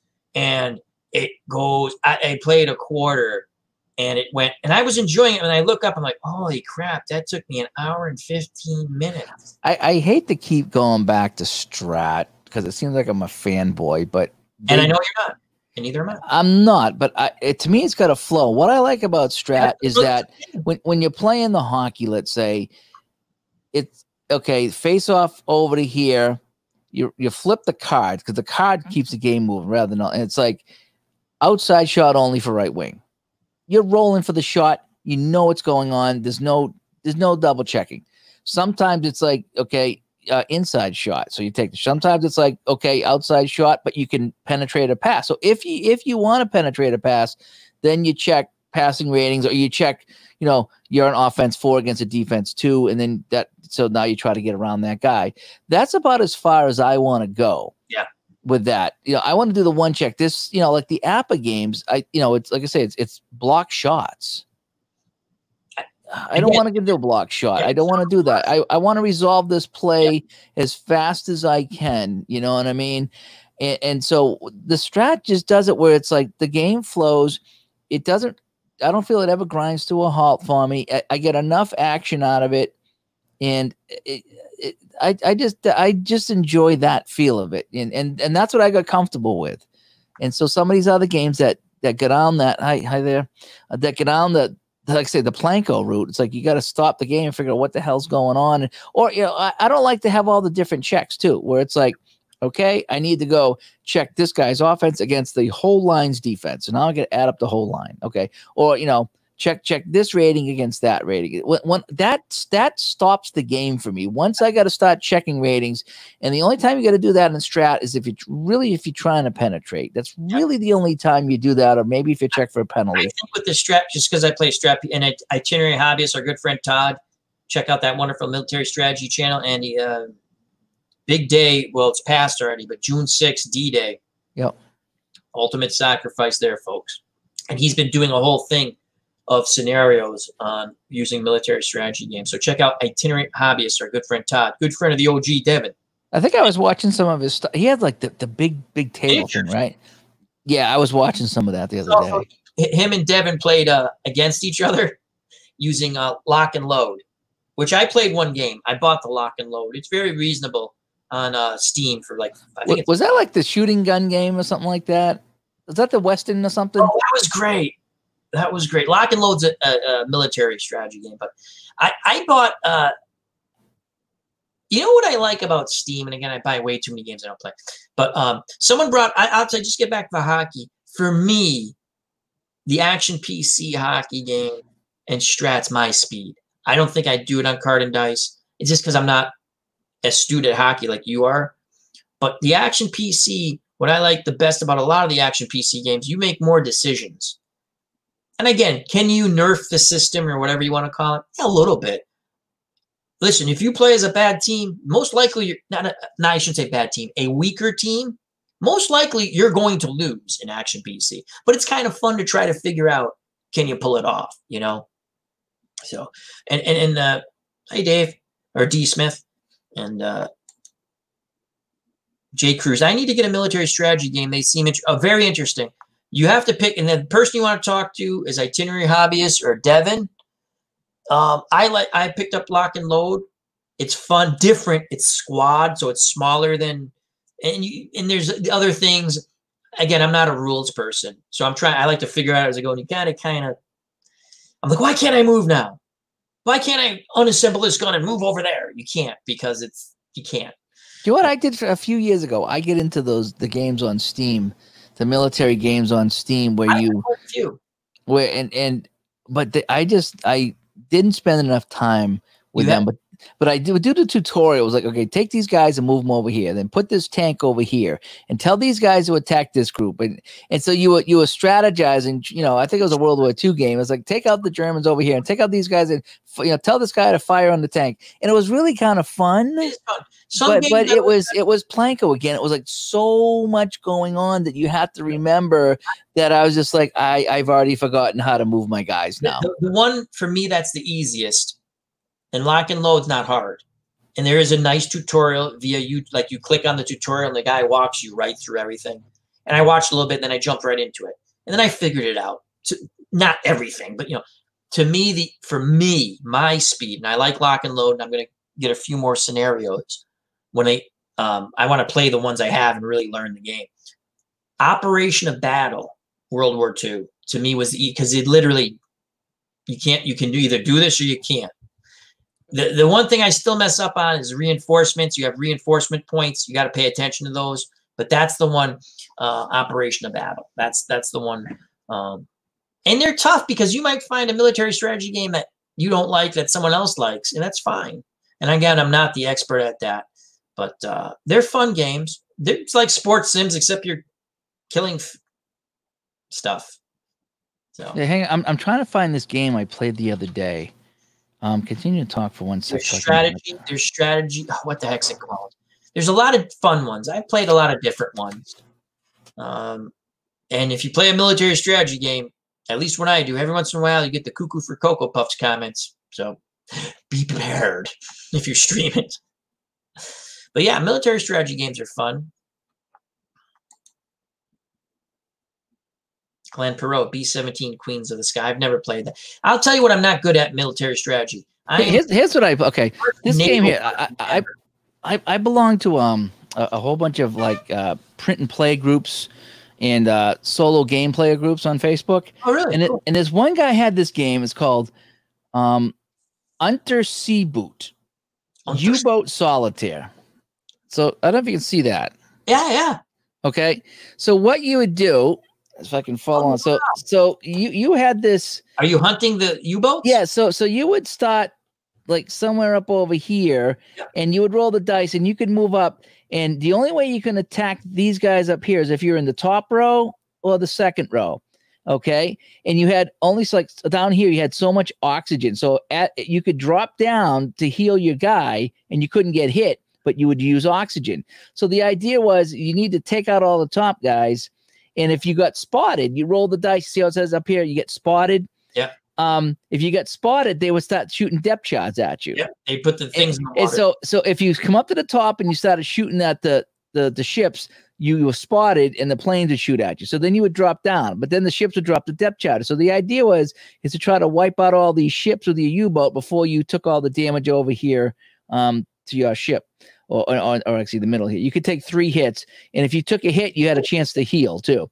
So this was somebody's game that they made, and I just printed out this one sheet, and it came with instructions, and I played it on the table, and I got my ass kicked, but it was kind of fun. It was different. It was not and yeah, a B-17 Queen of the Skies. I've seen some people play that, and it's kind of similar to this, but it was such a nice departure from sports. Yeah, I tell you, when I get away, like my thing, I like the zombie shooting games. Okay, and I have other games like Borderlands and stuff like that, and I go back to it here and there.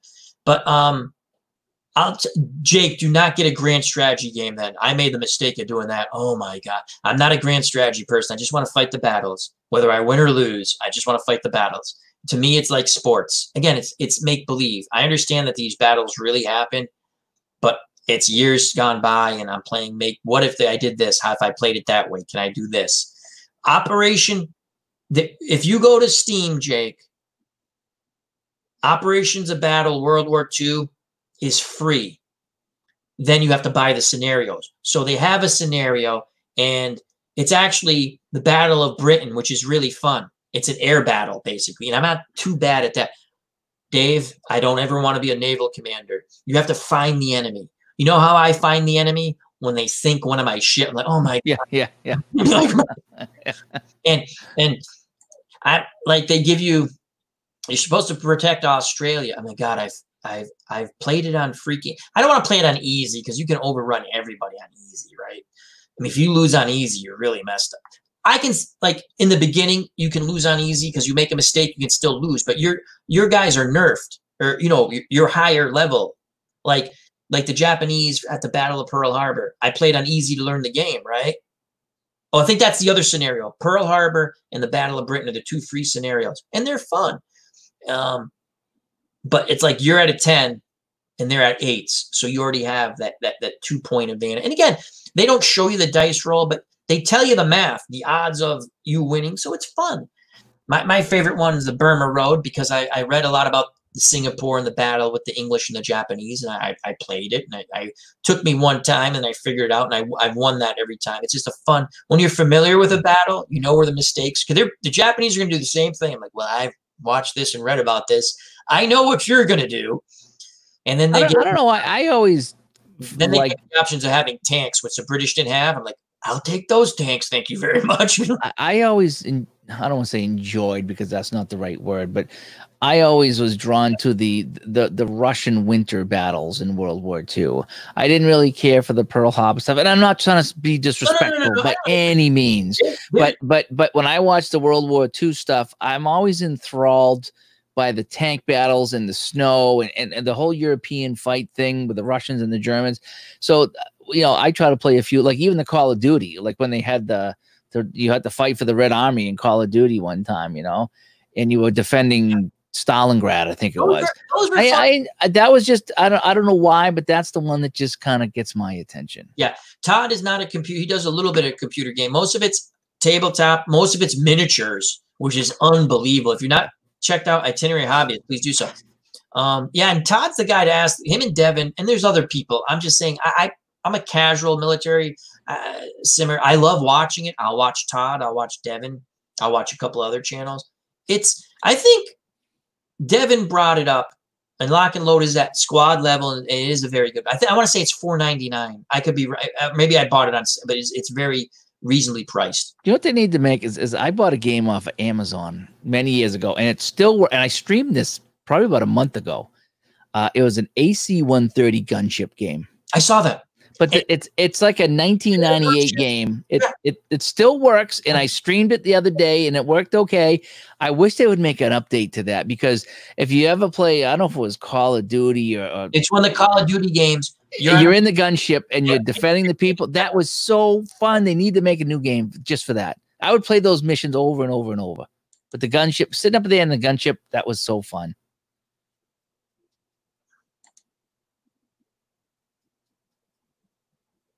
And I would do that too. If I played Battlefield, I used to play Battlefield, and if you got enough whatever, you could go up into the gunship, and I would be in the gunship, and I would be just sending things down and destroying tanks. That was fun. Not Call of Duty. There was another one before. Modern Warfare. Modern Warfare.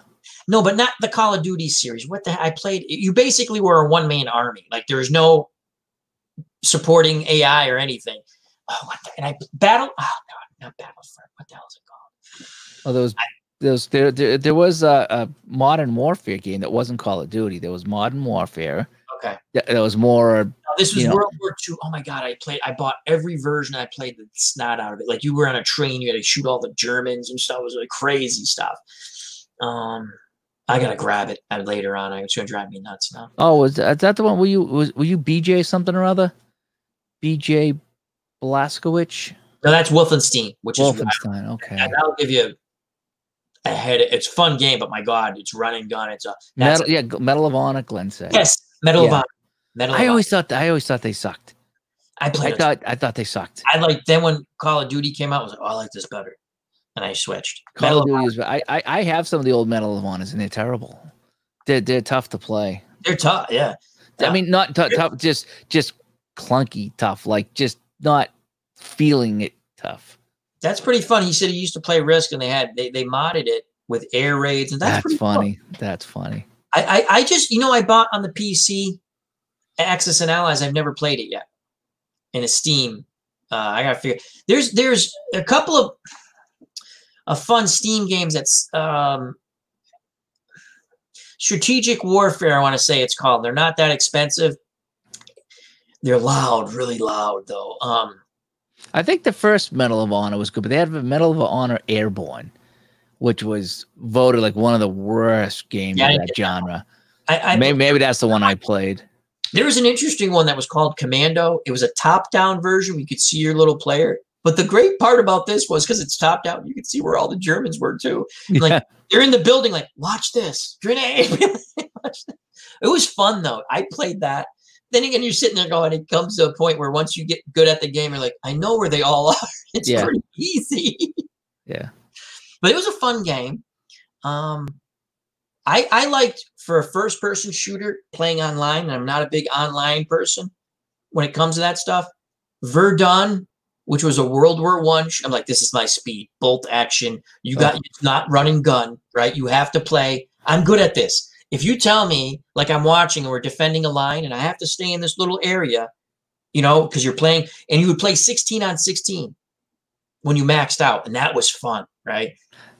I always want to get in those 16. The more players that played on each team, I was better because I didn't have to be a hero. Yeah. I could sit here, defend this position, and when oh man, you'd get in a spot and you're playing with some decent players, and you're like, we're gonna wreck these guys. I don't care who. And they had there was one time I was playing the Call of Duty, and I don't know if it was against the computer or against other people, and there was this big gunfight. We ran out in the street, and we both shot, we both missed, and we're both like 8 feet away, like reloading the bolt action gun. It's just like, who could reload their bolt action first? It was gonna get the kill. I was like, oh man. Now Verdun had a second version on the Eastern Front, which was better because you could advance a little more, but you did have to. Again, they played World War I tactics. When you were told to fall back to defend a position, if you didn't get back in enough time, you were executed by your own side. Oh, so it was brutal, right? When they said, like in Verdun, you're basically fighting straight ahead. You can flank only a little bit. It's like World War I. It's trench warfare, right? And when they would say you only had so much time to get someone in the trench, if you could get a couple of guys in the trench, your attack lasted longer. The worst thing that would ever happen is you'd be the last guy in the trench or just getting there because if you're in the trench, the attack would always continue, right? And the whistle would blow, and then everyone has to make a mad dash back. You don't know how many times you get shot in the back trying to make a mad dash back to your line, and then you would respawn after X amount of seconds. And it was I like it because you know what? There wasn't a lot of cheating, at least when I played. Yeah. And you did. Here's the thing: if you were a skillful player, my nephew would play. He didn't have to play and upgrade his. You could upgrade your weapons a bit. Like once you got veteran status, you got a better rifle, you got a sidearm, but that was about it. You could carry it. You could decide, do I want one grenade? It was funny. You get one grenade. Do I want one grenade or my sidearm? And every time when you chose the other way, you'd be like, God, I wish I had that one grenade right now. Right. One game, I streamed it on the old Hangout because I didn't know how to stream. It's so choppy, but I think I'm not recommending watching it. But the point was, it's the best game I ever played because I went like 35-0. I'm like, people are accusing me of cheating. I'm like, I'm one of the worst players. Just got into a zone. There was a Saturday morning. I was playing Battlefield. I want to say it was Battlefield 4. Yeah. And I have to be at the rink Saturday mornings at 8 o'clock. Back then, I think it was 8 o'clock. Now it's 7. But back in those 8. So I get up like 6:30, 6:45, just early one morning. Took a shower. I was like, well, I got a few minutes where I got to go to the rink. So I was addicted to Battlefield 4, and I ended up getting, there was a sea map with all these islands, and I got into a boat, and a bunch of guys got in the boat, and we went around and we just took everybody out. And I was having the match of my life. And I was just like, I haven't died yet. I've killed 30 people. I'm like the guy that gets 2 kills and dies 67 times. That's why I stopped playing it, because I just can't keep up anymore. But this morning I got in a boat, and these guys were back on the guns, and we were taking people out, and we were fixing the boat, and we were taking out other boats, and we were stomping it. And I'm just like, I'm having the best game of my life, and I have to leave right now because I have to go to work. I have to be. I'm looking at the clock and going, please let's end this game because I want to get credit for it. I want to see the stats. I think they finally sank the boat like late in the match, and I went back in as a soldier, and I'm looking. I'm like, I was late actually because we finished the game and I got the stats and I took a screenshot of it, and I was like, 70 kills, 1 death. That was like my best match ever, and I was like flying down the highway because I was late for work in the morning. But that's what sucks. It's like I never did that again because I never want to be in a position where I got to decide. The other one, when I got the Verdun, the Eastern Front version, which I can't, Tannenbaum or something like that. I definitely pronounced that wrong. There was one I went 52-0, and I was a better player by then, right? Yeah. I knew the game, and I'm like, and it's just like, this is awesome. I can move around more, right? And you're talking about the reloading thing. I said, well, I'm finally going to, and I wanted to stream, but my computer, the old one, kept crashing, so I just played the game. I didn't care. I said, my God, I wish I streamed this. No one's going to have to believe this, right? And you can run out of, you run out of ammo, and they added ammo crates to this version. So you try to find an ammo crate, which they're not all over, and I'm like, oh my God. And like 3 guys are rushing the trench, and I'm the only guy there. I'm like, well, I'm going to die now. But because I had upgraded my guy so much, I had a sidearm, which was out of ammo, and I had a sword. I jumped up in the air and I got him. I was like, that is pure luck. It was like, and then, you get in a zone. I had this one spot, and you're just coming over the ridge, and I felt like Sergeant York.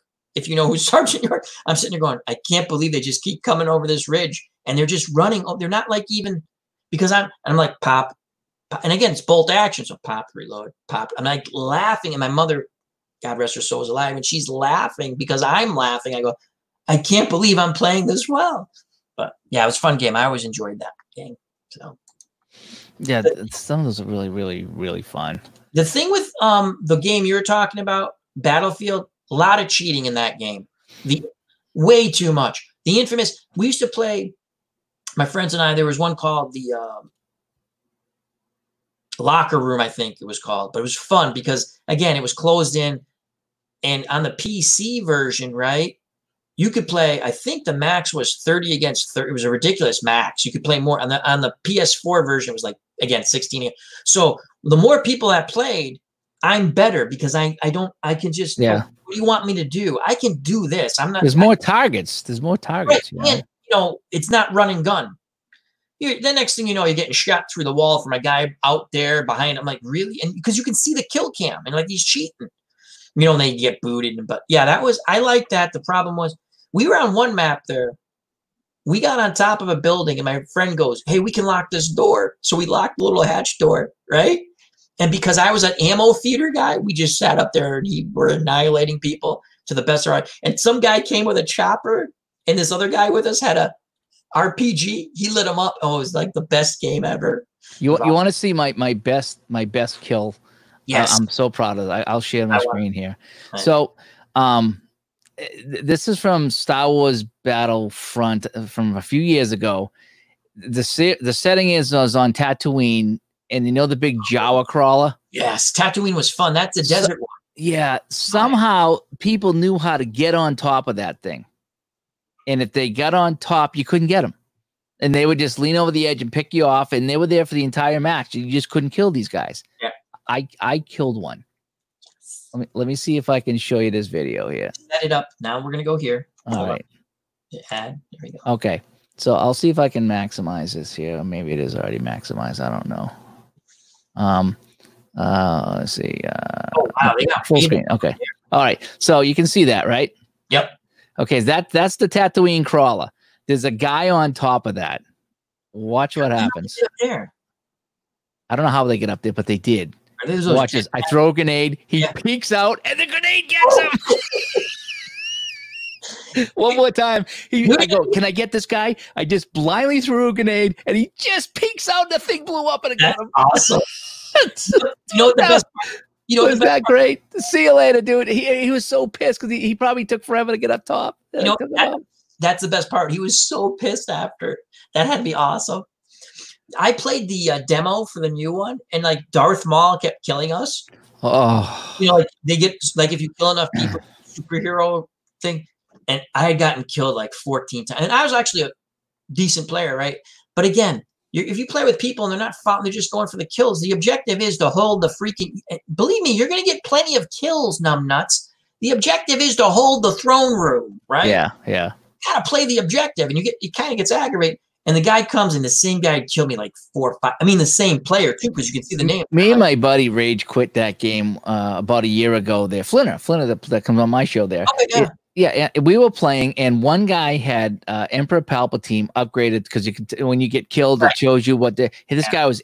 He was like upgraded to the max, and he just walked through the map. Just went, it's just not fun. And he just wiped out. And at the end of the match, he had like 150 kills and didn't die maybe once or twice. And me and Flinner was like, this is just not fun.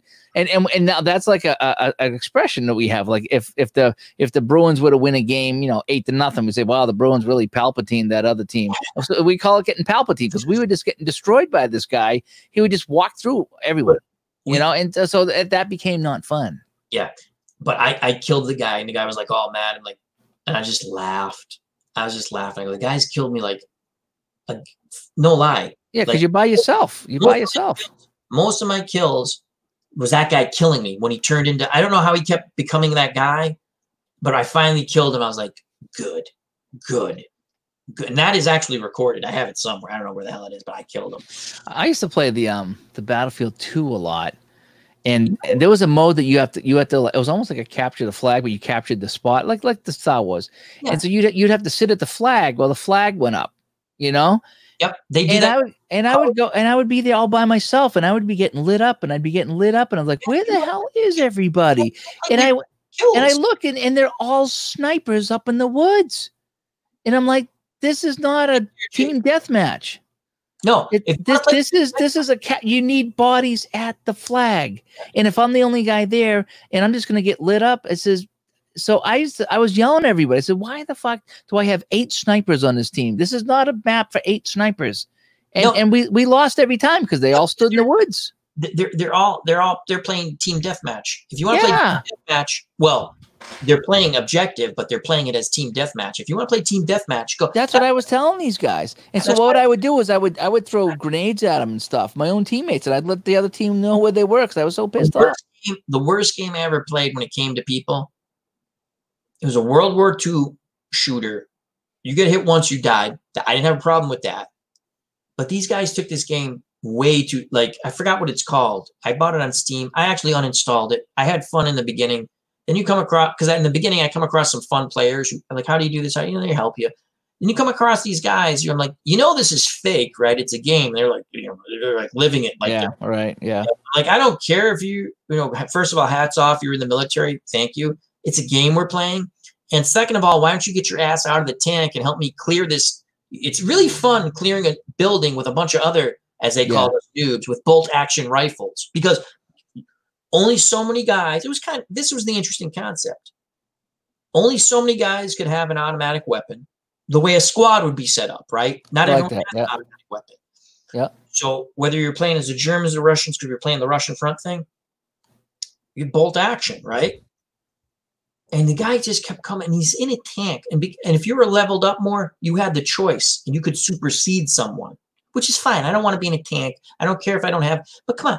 The guy, and they're yelling and screaming, you got to be out of your mind. You got to be out of your mind. I go, we just cleared, again, it's all fake, but it gets aggravating. Like, we just cleared a building, 7 of us, right? With bolt action rifles, and we killed like 12 guys. So we were outnumbered. Yeah. They're just screaming, and you guys ain't playing it right. Dude, get out of the tank and do it yourself then. And then I think Rise, what the hell? I don't remember, but I uninstalled it on Steam. I mean, I still have the game. Yeah, if you're not having fun, you're not having fun. What I used to like with the Battlefield 2 is I used to be the engineer, and he had the torch to fix the tank. Yep. And I would crouch behind the tank, and our tank would start firing. And when he would get hit, I would just start healing him. Yeah. And the tank, I mean, unless he took 2 tanks at the same time, I could just heal this guy and he would never die. Yeah. And the engineer had the landmines. And there was one time it was Did you ever get into the landmine? I never did. I don't remember. But I remember one time I snuck around the complete edge of the map, like crawling. And I went into their spawn base. And I dropped landmines in front of all their tanks. And then I crawled back out. And I would sit there, right? And so you see the guy spawn, he gets in the Jeep and the tank. Boom. That's awesome. That happened like 4 or 5 times. It was like, that is so, because everyone just wants to get right back into the battle. They're not even looking at the ground. You talk about Battlefield, then we can move on from. But there was one, you talk about crawling the outside of the map. I said, I want to try the sniper thing. My God, that was fun. Until they find you. And kidding, again, I'm not a good player, right? You have to understand, once I get found, I'm oh yeah. But when they don't find you, they have no clue where you're shooting from, and you're killing good players, and they get pissed. Oh yeah. Oh yeah. But the thing that sucks in that game is the kill cam. Only because if you're in a good spot and the person knows where, even if they die, they start relaying the information where you are. Yeah. The thing I like about Verdun, you never knew who killed you. Yeah. There was no kill. Sometimes it's better off, because sometimes it would just piss you off if you saw where the guy was. You're like, oh, yes. I think kill cam's brought in for like, oh, you can see the shot, but then you find out they're cheating. You could, Yeah. So, yeah, those are fun. I don't, I haven't played. It's just my motor skills are not as fast. Yeah, I don't play those anymore. In fact, well, the Star Wars Battlefront 2, which I think it is, they just come out with a couple of new modes and new maps for the game where you can play by yourself or you can play with friends. And you never play against another human. So if you're playing with friends, you can play missions together. Yeah. So yeah, me and you would be in the same squad. Yeah. And we would be playing with computer people against computer people. You are never shooting at another human. And it's not easy by any means, but it's definitely way easier than playing other people. Yeah. And so that's what I play now. I go in, I just play by myself, and I don't even bother. I think I'm playing with other people, because I think you go into a room, but it's all the humans on one team against AI. And that's what I prefer. I hate games when they say multiplayer, but you can't play with your friends on missions. I think that's, to me, the funnest if I have a video game like that. Again, why I could succeed at Verdun or the Eastern Front version was when there's enough people playing, I can sit there and go, okay, we're holding this section of this map, right? Yeah. I can do this. And now I advance them. I don't like the thing with Call of Duty, why I hated that at playing online. Again, it's run and gun. It makes no sense, especially when I played at least the World War II one. You kind of understood. It used to tick me off when I used to come around the corner and shoot. I used to shoot people, and they would live and kill me. Yeah, and I was like, I know for a fact that I shot you first and I still died. So I don't know if it was the online lag or what it was, but I stopped playing because I got tired of like, oh, I shoot you, you don't die. You shoot me, I do die. Here's the thing with Call of Duty, and I even think Battlefront. When you level up, I know in Call of Duty it was harder to kill a person when they leveled up because they got the better flak jacket. In Verdun, everything's even Steven. You might get a little level up. It's not even leveling up. You just unlock. Yeah. I get a better bolt action rifle that's slightly better than like I said, my nephew picked up that game, played with us online. He had never played this years ago, and he's good at that type of thing. So he picked up. He could kill someone higher level. Battlefield 1, the original Battlefield 1 for the, I don't know if it was Xbox 360, there was 4 classes, and you could, sniper and whatever. And I played the engineer. There was just an assault guy. So there were 4 classes, and you had no choices of guns, and there was no upgrading.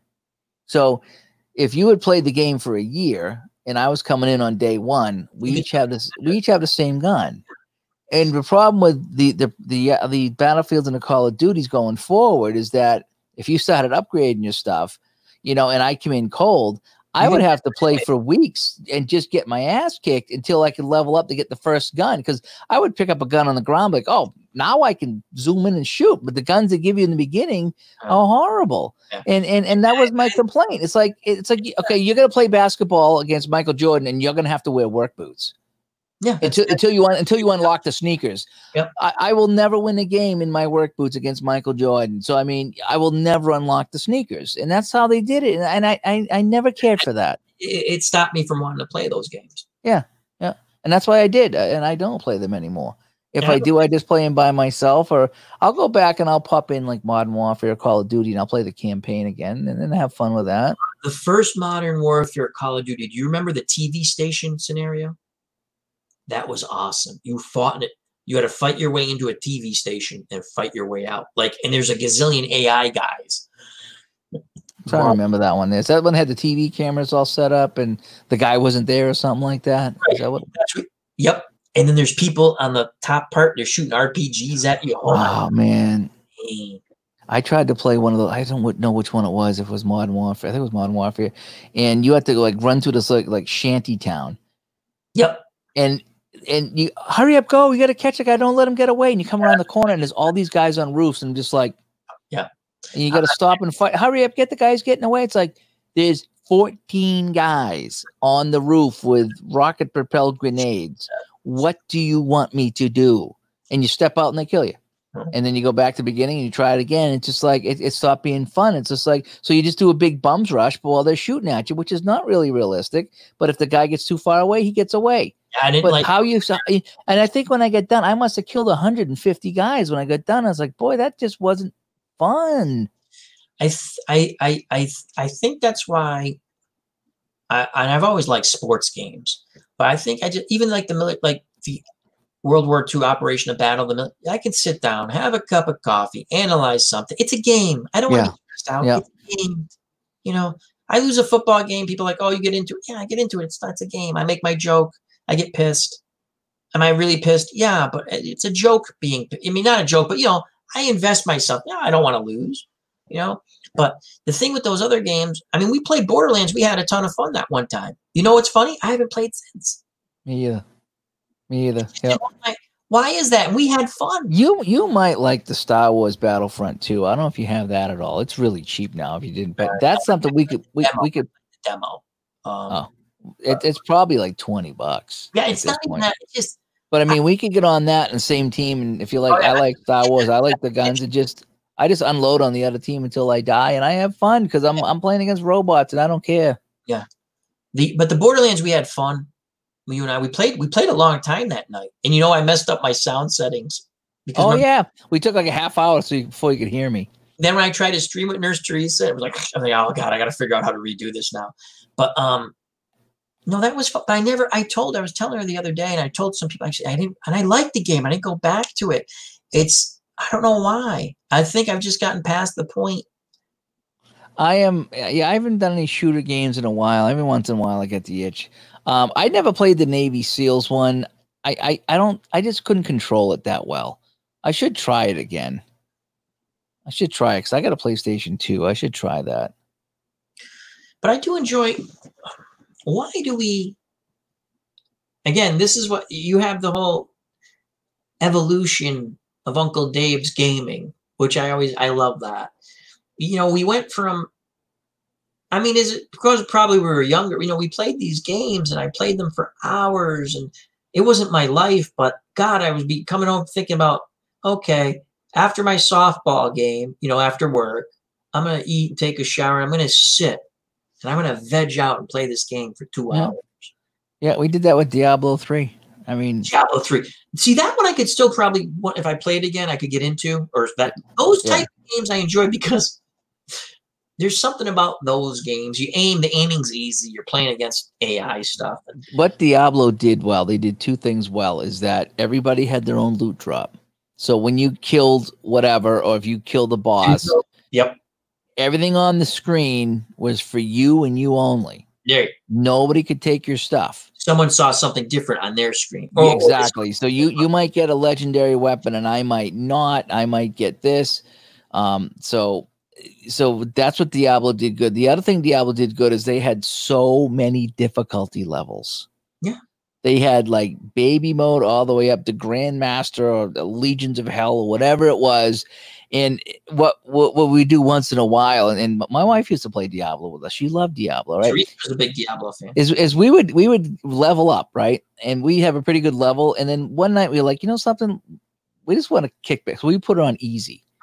And we would sit back and let her, and she would just like wipe out everybody, like one hit everybody, you know, Palpatine them as we call it. Yeah. And then we the Diablo fight took like all of like 15 seconds.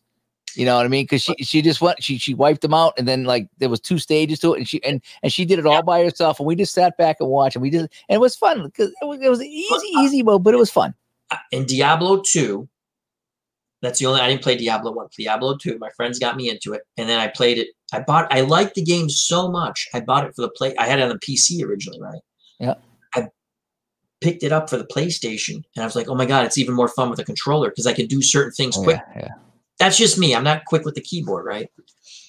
But the first time I played, you know, you're playing a campaign with your friends online, and then I'm playing by myself, right?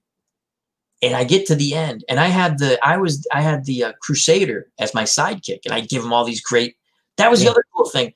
The funny thing was when I finally figured out, you mean I can give my better stuff to my guy? Yeah, he can be a pack mule. Yeah, and I can get. So now we get to the final battle. I'm like, yeah, I know exactly how I'm going to fight this. You know, I got my crew, and he gets trapped, and he goes, "You have to go on alone." I'm like, oh, yeah. Yeah, I remember that. It's like, oh my gosh.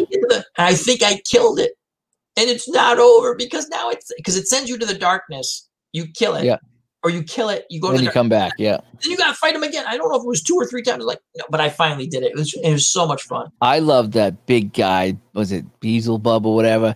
When you beat him, and then he grew, and he was like fighting you. I was almost like at a table fighting you. And it's like, that was a good one too. ID Gesture played this one a lot, and oh God, I can't remember it now.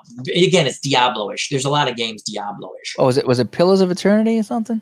No. Oh my God, I was, and you know, here's the weird thing. I got to remember the game. I can't remember, but I got at a high level for me. You know, I'm playing well, and I had and then like I just stopped playing, and I enjoyed the game. And ID plays it a lot. He went back to it a couple of times, and they have a Path of Exile, which was kind of fun too. But Path of Exile, that's what I was thinking. Yeah, okay, that's free. I still don't know how those. Yeah, and it's a very good game.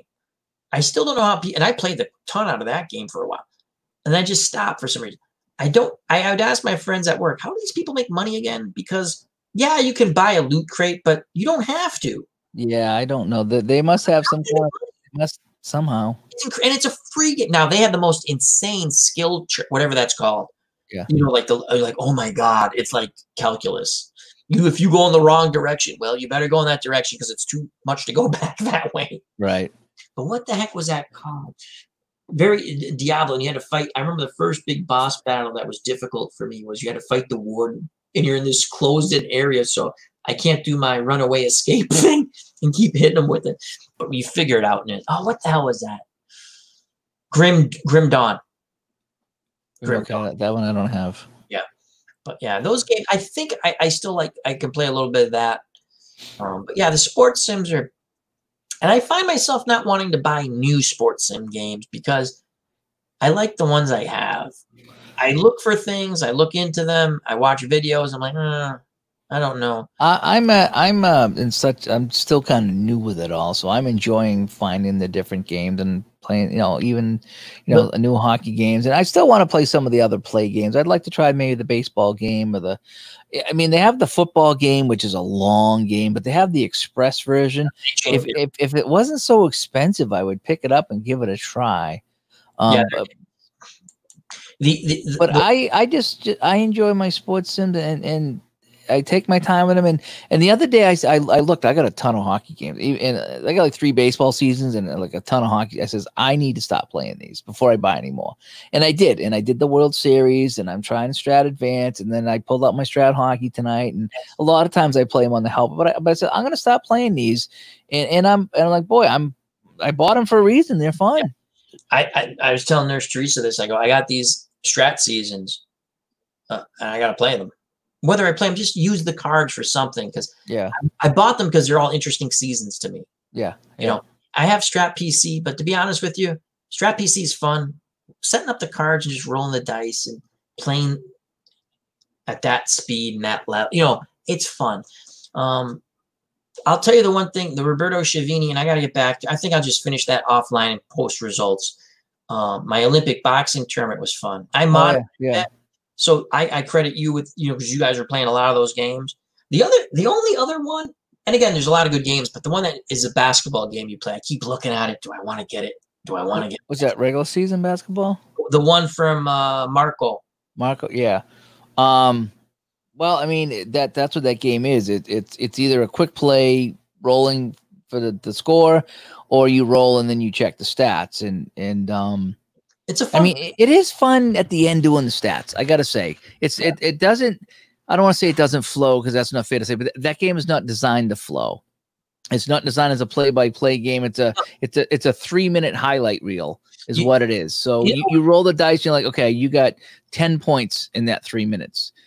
So you see the game unfold, which is good. I watched you do the stat thing too with the points and the rebounds. I don't play it enough to get good at it, but I mean, it's not hard, but you just got to think it through. And there's a person on the Digital Dice Facebook who completes, like, I follow his season. It's an ABA season. Strat PC hockey stinks. It doesn't let you roll. Yes, I wish it would let you roll. That's the one complaint I have. I don't. I mean, I wish you could too. I hope they add that at some point. I don't mind the Strat PC hockey game, because for me, it helped me learn the game, because I was reading the results and following it along, and I did that with the basketball too a little bit. And there was another game too, the Apple one, Apba Go, helped me learn how to play Apba baseball, because it showed you the results and tell you what happened. And so I still like to kick back with a Strat PC hockey game. It's a long game, and it takes a while, and it's super advanced, which I don't use. But I mean, it did help me to play, and I enjoy it. The Action PC is the one that I will go and broadcast like it's an actual game. I think that's the best one for what we do to broadcast. If I want to do a game, yeah, baseball. Also out of the ballpark, nice visuals, and there is edge. And again, it's not everyone's cup of tea. I do find myself I defend it, and I don't care if you don't like the game. That's fine. When people go, it's unrealistic, this and that. I'm going to do this. I'm going to take a Strat season. I'm going to take it the same season, Strat, out of the ballpark, Action PC. I'm going to sim them, and we'll see how realistic it is. Yeah. Strat will win because that's how it's made. It's made to be the most realistic. But if you go back and you look, it's interesting. Uncle Ron is doing the 78th season. The Red Sox are way out of it. Now, he doesn't play every game. Mm-hmm. The Red Sox, I mean, he plays, he gives like the game of the day, Uncle Ron does a great job. Check him out on Twitch. The Red Sox are out of it. This is a team in 78 that won. And he's using Action PC. I'm not knocking it. Believe me, I'm not. They won 99 games in 1978. They lost a 1-game playoff to the Yankees. What I found, with any sim game, if you look back at the Red Sox, they won 99 games. You look at that team, you go, how the hell did they win 99 games? Yeah. When you look at, especially at the end, their team's decimated. It's Jim Rice. No sim does a good job at, like, this team won close games or this team got hot at this time. No sim does that. I don't think you can. I mean, it just, they give you, I think the Sims just give you an average of what that team did. I enjoy it. And then there's a little bit of fluctuation. So you gotta, you might win a little bit more, lose a little bit more. And that's what it's about. I mean, but then again, if we talked about this on the podcast, is that if you had a sim and everything ended exactly as it did in real life, is that something you're going to want to play? Some people do. They want to see how close it is. And that's what they like. I like, my thing. I like to take a bad team. If it has talent that I can work with. I took the 77 Mets.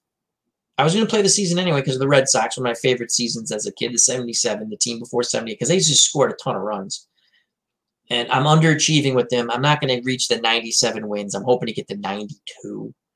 But the Mets, I'm looking at that team, and I watched a lot of that when I was a kid too, because they were on Game of the Week. You got the regional game, and if it wasn't the Red Sox, you got the Mets. Once in a while, you got the Yankees too, but you got them. And I was happy to see the Mets because there's no cable then.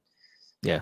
And I remember, and you look at the stats when I was going through, I go, they got some decent, if you play crazy, meaning don't use their lineups because they're idiotic. And again, hindsight, I know what happened, who hits good against what. Let's see how many games we can win. That's fun to me. What I wanted to say before I forget, and we're going to end in a little bit, and thank you, Uncle Dave, and thank you for everyone in the chat who's still here and who was here before. You know what I'd like to see? Because I like the concept of the way some of these fast play games are, quick play.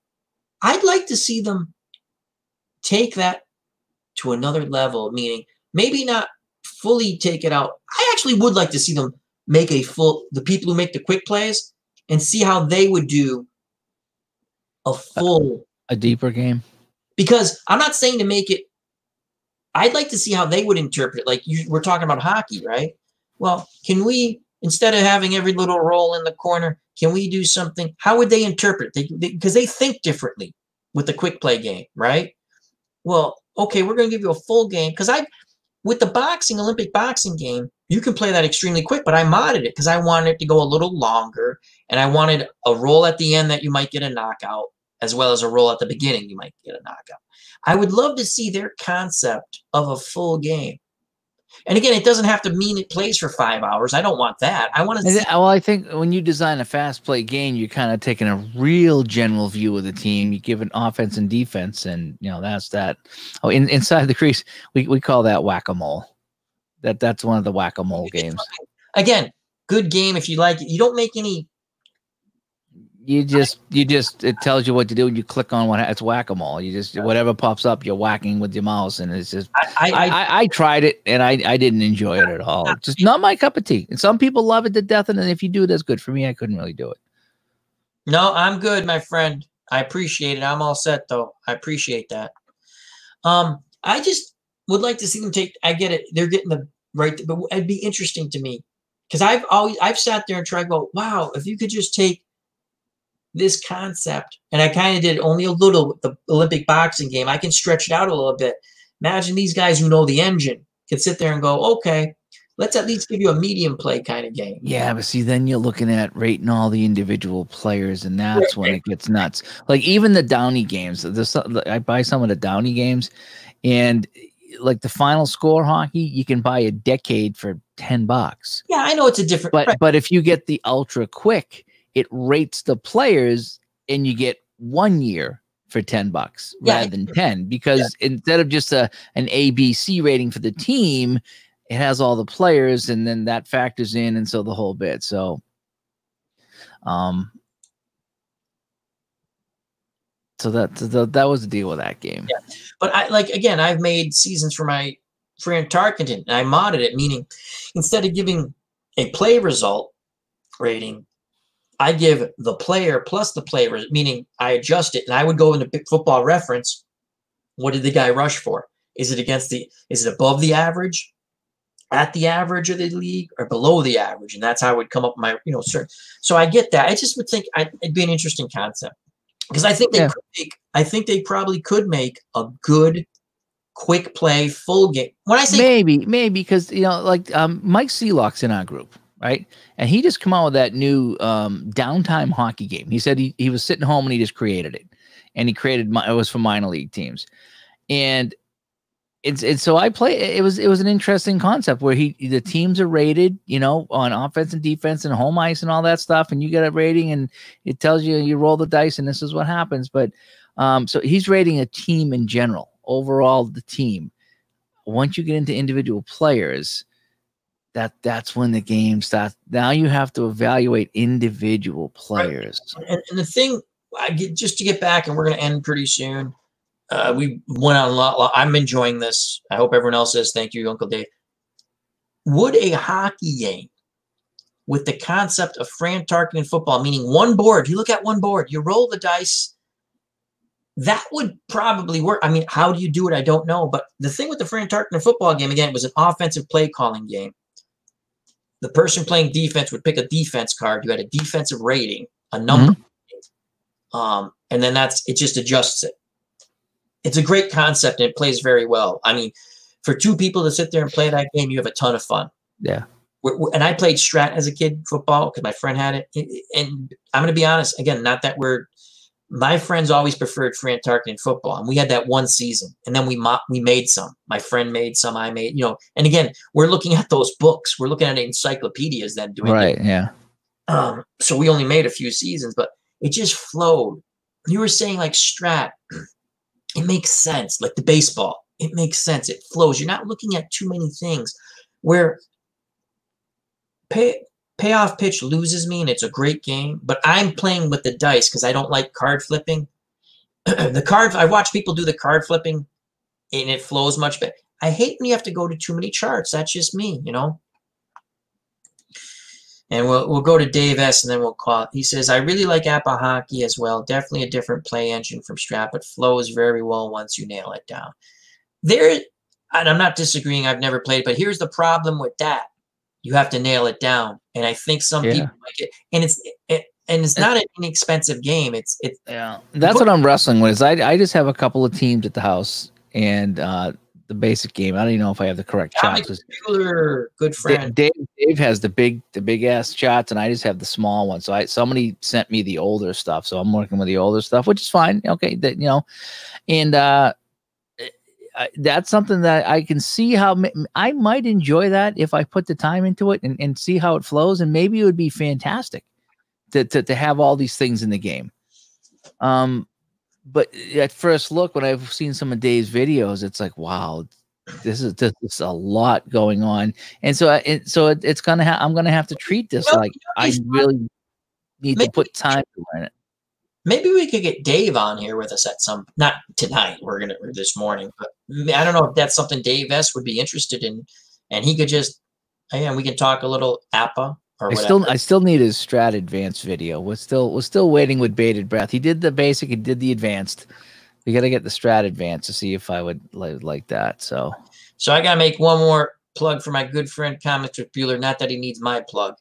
If you haven't subscribed to his channel, please do so. It's a fun channel. It does a lot of fun things. Again, with our good friend Sam, it's Tangled Web, and Travis is one of the nicest people you can meet. And he helps out a ton of people in his community, and he's helped me out a ton. So if you have not subscribed to him, and he doesn't need you to subscribe to him, and he wouldn't ask you to, I'm asking you to kindly subscribe to Comics with Bueller. Absolutely fabulous person. Just like Uncle Ron, Uncle Dave, and a lot of other people in our community. But he's done so much for so many people to help them out on YouTube, and especially me. He got me over the hump. And those guys in his community didn't have to do that. And I greatly appreciate that. So sometimes step out of your norm and check out some other wonderful YouTube content creators. I'm not saying you go there all the time. Sometimes I can't make it there all the time to everybody. But subscribe. Give them that bump. Help them out. So thank you very much, Travis. And we'll get you on one of these days again.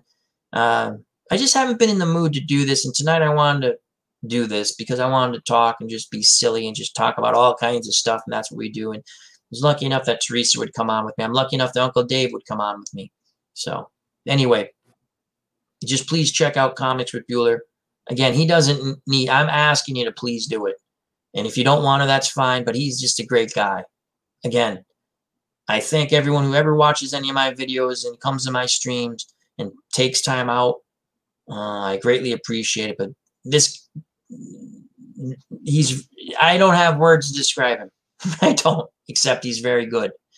So that's all. I had to do that.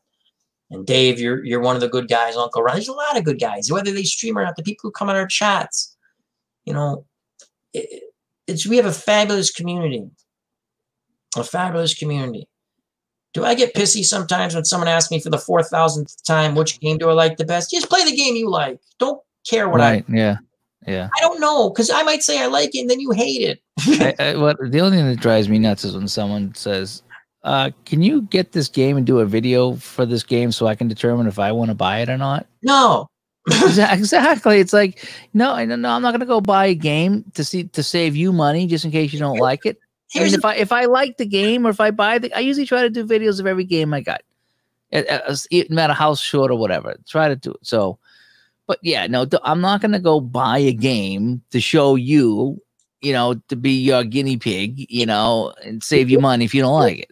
Here's the thing. There's plenty of, you can go on YouTube and find almost every game. Just check it out. I don't mind answering questions. I've answered them. I put up a file of my photos, over 20 something, or God, it's a lot. Football photos on Digital Dice. You can find it. I'm not, and if you want it, I would post it every time. But my God, you get asked that question over and over. Guess what? Yeah, I found some files and then I download them myself. I do the work. I don't mind sharing, but when you answer the question, I'll answer it over and over. But sometimes when the person asks the same There's question, only so much hand holding you can do. You're like, exactly. what do you mean? So I got to go to Sports Replays. Can you just send them to me? It's like, come on, we guys. all go to Sports Replays and download them. You know what I mean? It's just, come on, man. Sometimes you have to find the own photos you liked. And sometimes you find a file pack that won't work good with your game, and that annoys. Then you're sitting there going, oh, God, I downloaded all these photos. And for some reason, even though they say JPEG, they don't show up. But anyway, that's the way it rolls, folks. Yeah, speaking of rolling, I'm going to roll into bed, I think. I think I'm done, too. Thank you very much, everyone. Hope you enjoyed it. We went long. It was fun. Hopefully next week we'll do it again. I hope I'll be in the mood for it. This is always fun. I like talking. Love Uncle Dave. Get Uncle Dave on. Maybe some Uncle Devin, Travis. I'd like to get Dave S on.